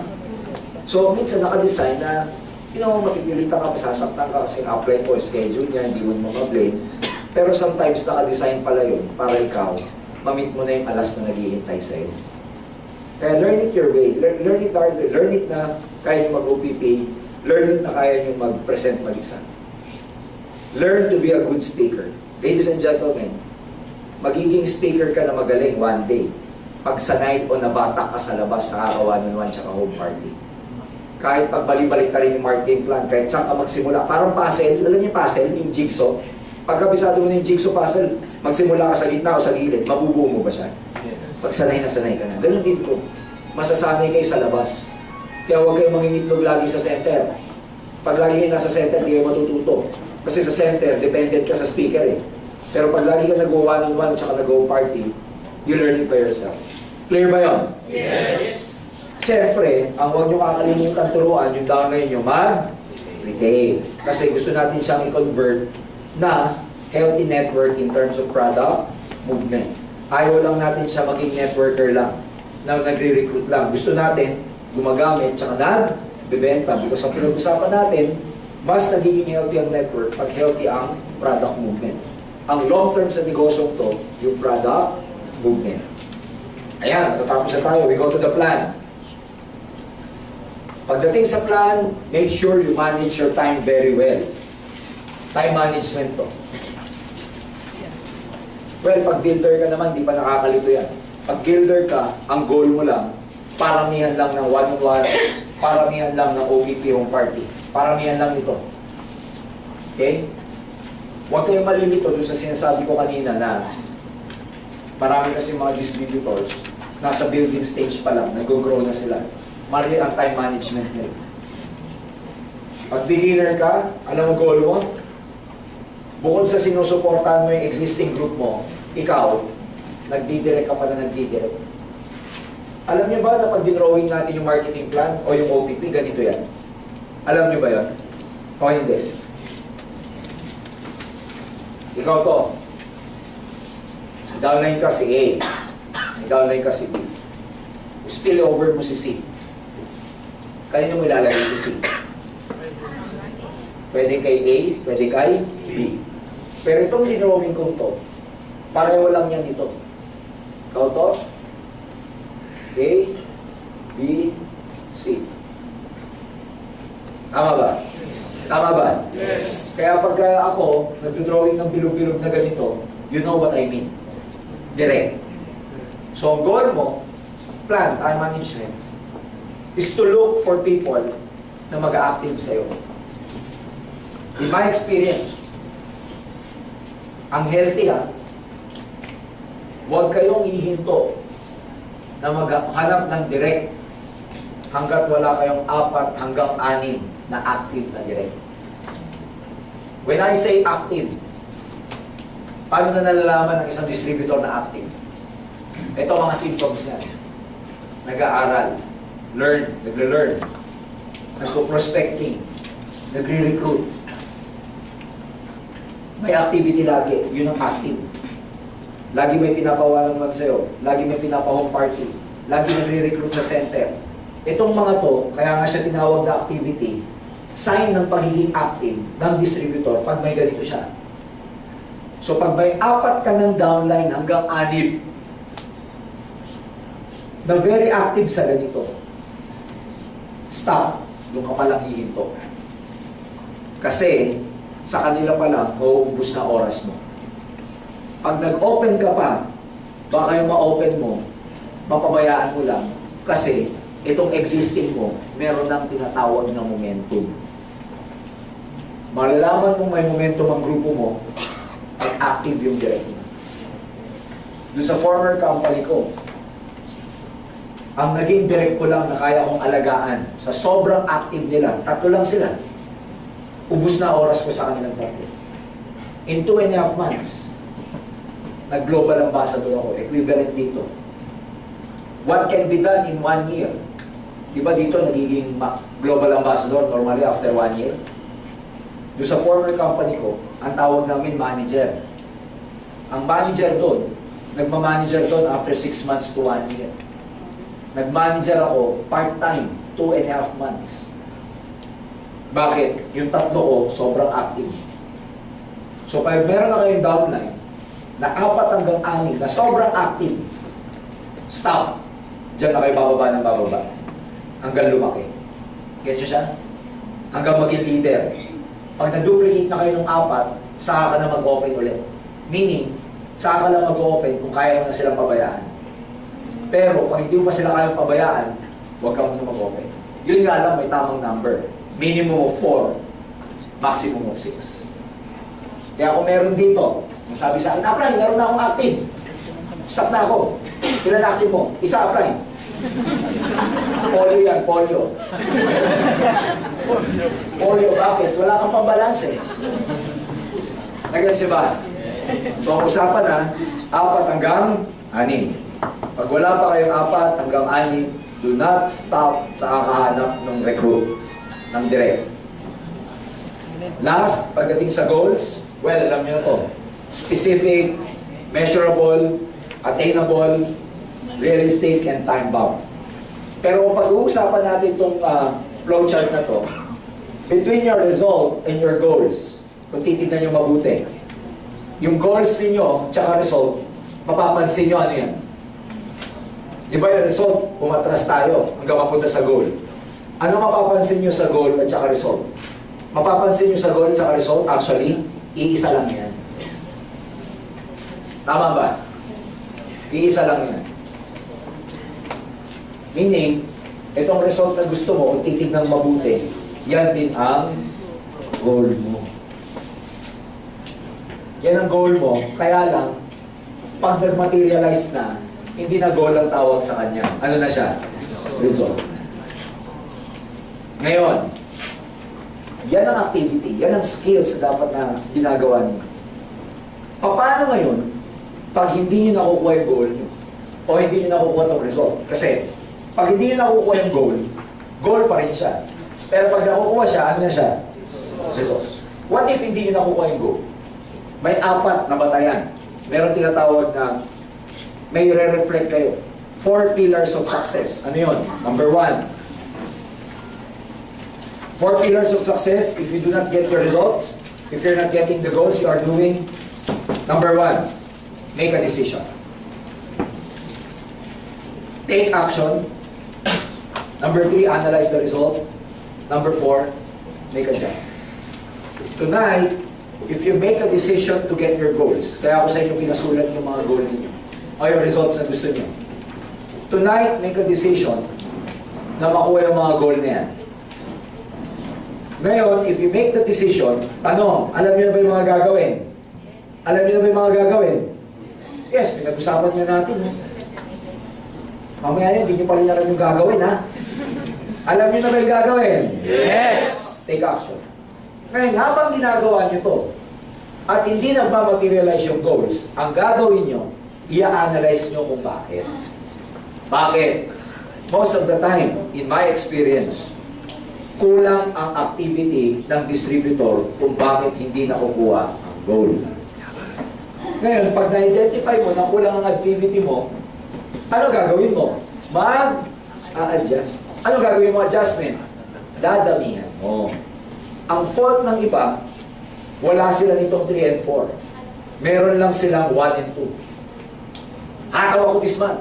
Pag hindi na naman nakuha, pag next month, hataw na naman ako this month. Pag hindi na naman nakuha, hataw na naman ako this month. You have to analyze, ba't hindi mo nakukuha? Because if you keep doing what you've always done, you will always get what you've always got. If you keep repeating the same thing and expecting a different result, that's called insanity. Tama ba? Kaya, learn to analyze. Pero hindi na tapos sa analysis. After analyzing what lacks, anong kulang, make the necessary adjustment. Only then you will become successful. Why? Because if you make things, or if you keep adjusting, matutumbok at matutumbok mo yung tamang tira. Kumbaga sa bilyar, tama ba? Pag lagi ka nag-a-adjust, kung makapal, manipis, hindi pwedeng hindi mo matumbok. So, para hindi ko kayo mag-frustrate sa kakahataw, every time you do not get your goal, sit down, analyze what happened for last month, anong nagkulang, anong sobra, anong hindi mo nagawa. Next month, do the things that you're supposed to do nung previous month, kaya lang hindi mo nagawa. Ang tawag doon, making adjustments. By doing this, ladies and gentlemen, for the next 6 months, believe me, dito lang kayo mag-focus. 6 months from now, I'm telling you, sasabog talaga ang mga grupo ninyo. Sasabog talaga ang mga grupo. Sasabog talaga ang mga grupo. Clear ba tayo dyan? Yes. So it's very simple. For the next 6 months, dyan lang kayo mag-focus. For the next 6 months, dyan lang ang titignan nyo. Pero hindi lang kayo nagtitingin sa mga activities. Again, you have to always reflect. Always remember the 4 pillars of success. Kasi pag yan lagi ang iniisip ninyo, hindi pwedeng hindi nyo makuha yung tamang tira. Hindi pwedeng hindi nyo makuha yung goal ninyo. Did you learn something? Yes. So, for me, again, last, ang result, formula ng result, activity rate times correct knowledge. Dalawa lang yan. Ang variables dito ng result nyo, dalawa lang. Activity rate, correct knowledge. Pag hindi nyo nakukuha yung result nyo, dalawa lang. Kulang na activity or you're laboring under incorrect knowledge. You know, ang definition ng lack sa networking. Lack, L-U-C-K. Laboring under correct knowledge. You become lucky in this business if you know what you do. Okay? Laboring under correct knowledge. So, dalawa lang. Ang result is activity rate times your knowledge. Ito madali. Correct knowledge. Because umattend ka lang ng umattend ng training, makukuha niyo yung tamang knowledge. Ang mahirap sa lahat, ito. Kasi hard work ito. Activity rate. Sometimes a lot of distributors, they know what to do, but they just don't like doing it. Alam naman natin, nagre-recruit dapat tayo, tama ba? Ayaw lang ng iba. So, it's up to you. Again, your success in this business will be determined by the choices that you make. So tonight, I've given you this very, very effective formula. I've been using this formula for 14 years. And I've seen people use this formula and become very successful also. Your success in the next coming months will determine, or the choices that you will be making tonight will determine the success that you will be achieving in the next coming months. So decide tonight. Pinakamaganda ang training hindi natatapos ngayon. Natatapos ang training pag-uwi nyo. Browse that book, browse those notes, and see kung saan ka nagkukulang, and see kung saan ka dapat mag-adjust. Kasi ang purpose naman talaga ng training to learn and apply kung ano man yung natutunan natin. So when you go out tonight, do not just, keep those notebooks and sleep and rest na. Mag-reflect ka kung saan ka nagkulang dyan. I tell you, a few months from now, ikaw naman na magkukwento sa akin kung ano naman ang mga nabili mo. Okay ba yun? Yes. With that, ladies and gentlemen, I end my presentation. I hope to see you tomorrow. And may you all rest tonight very well para bukas marami kayong recruit. Kumali kayo at marami.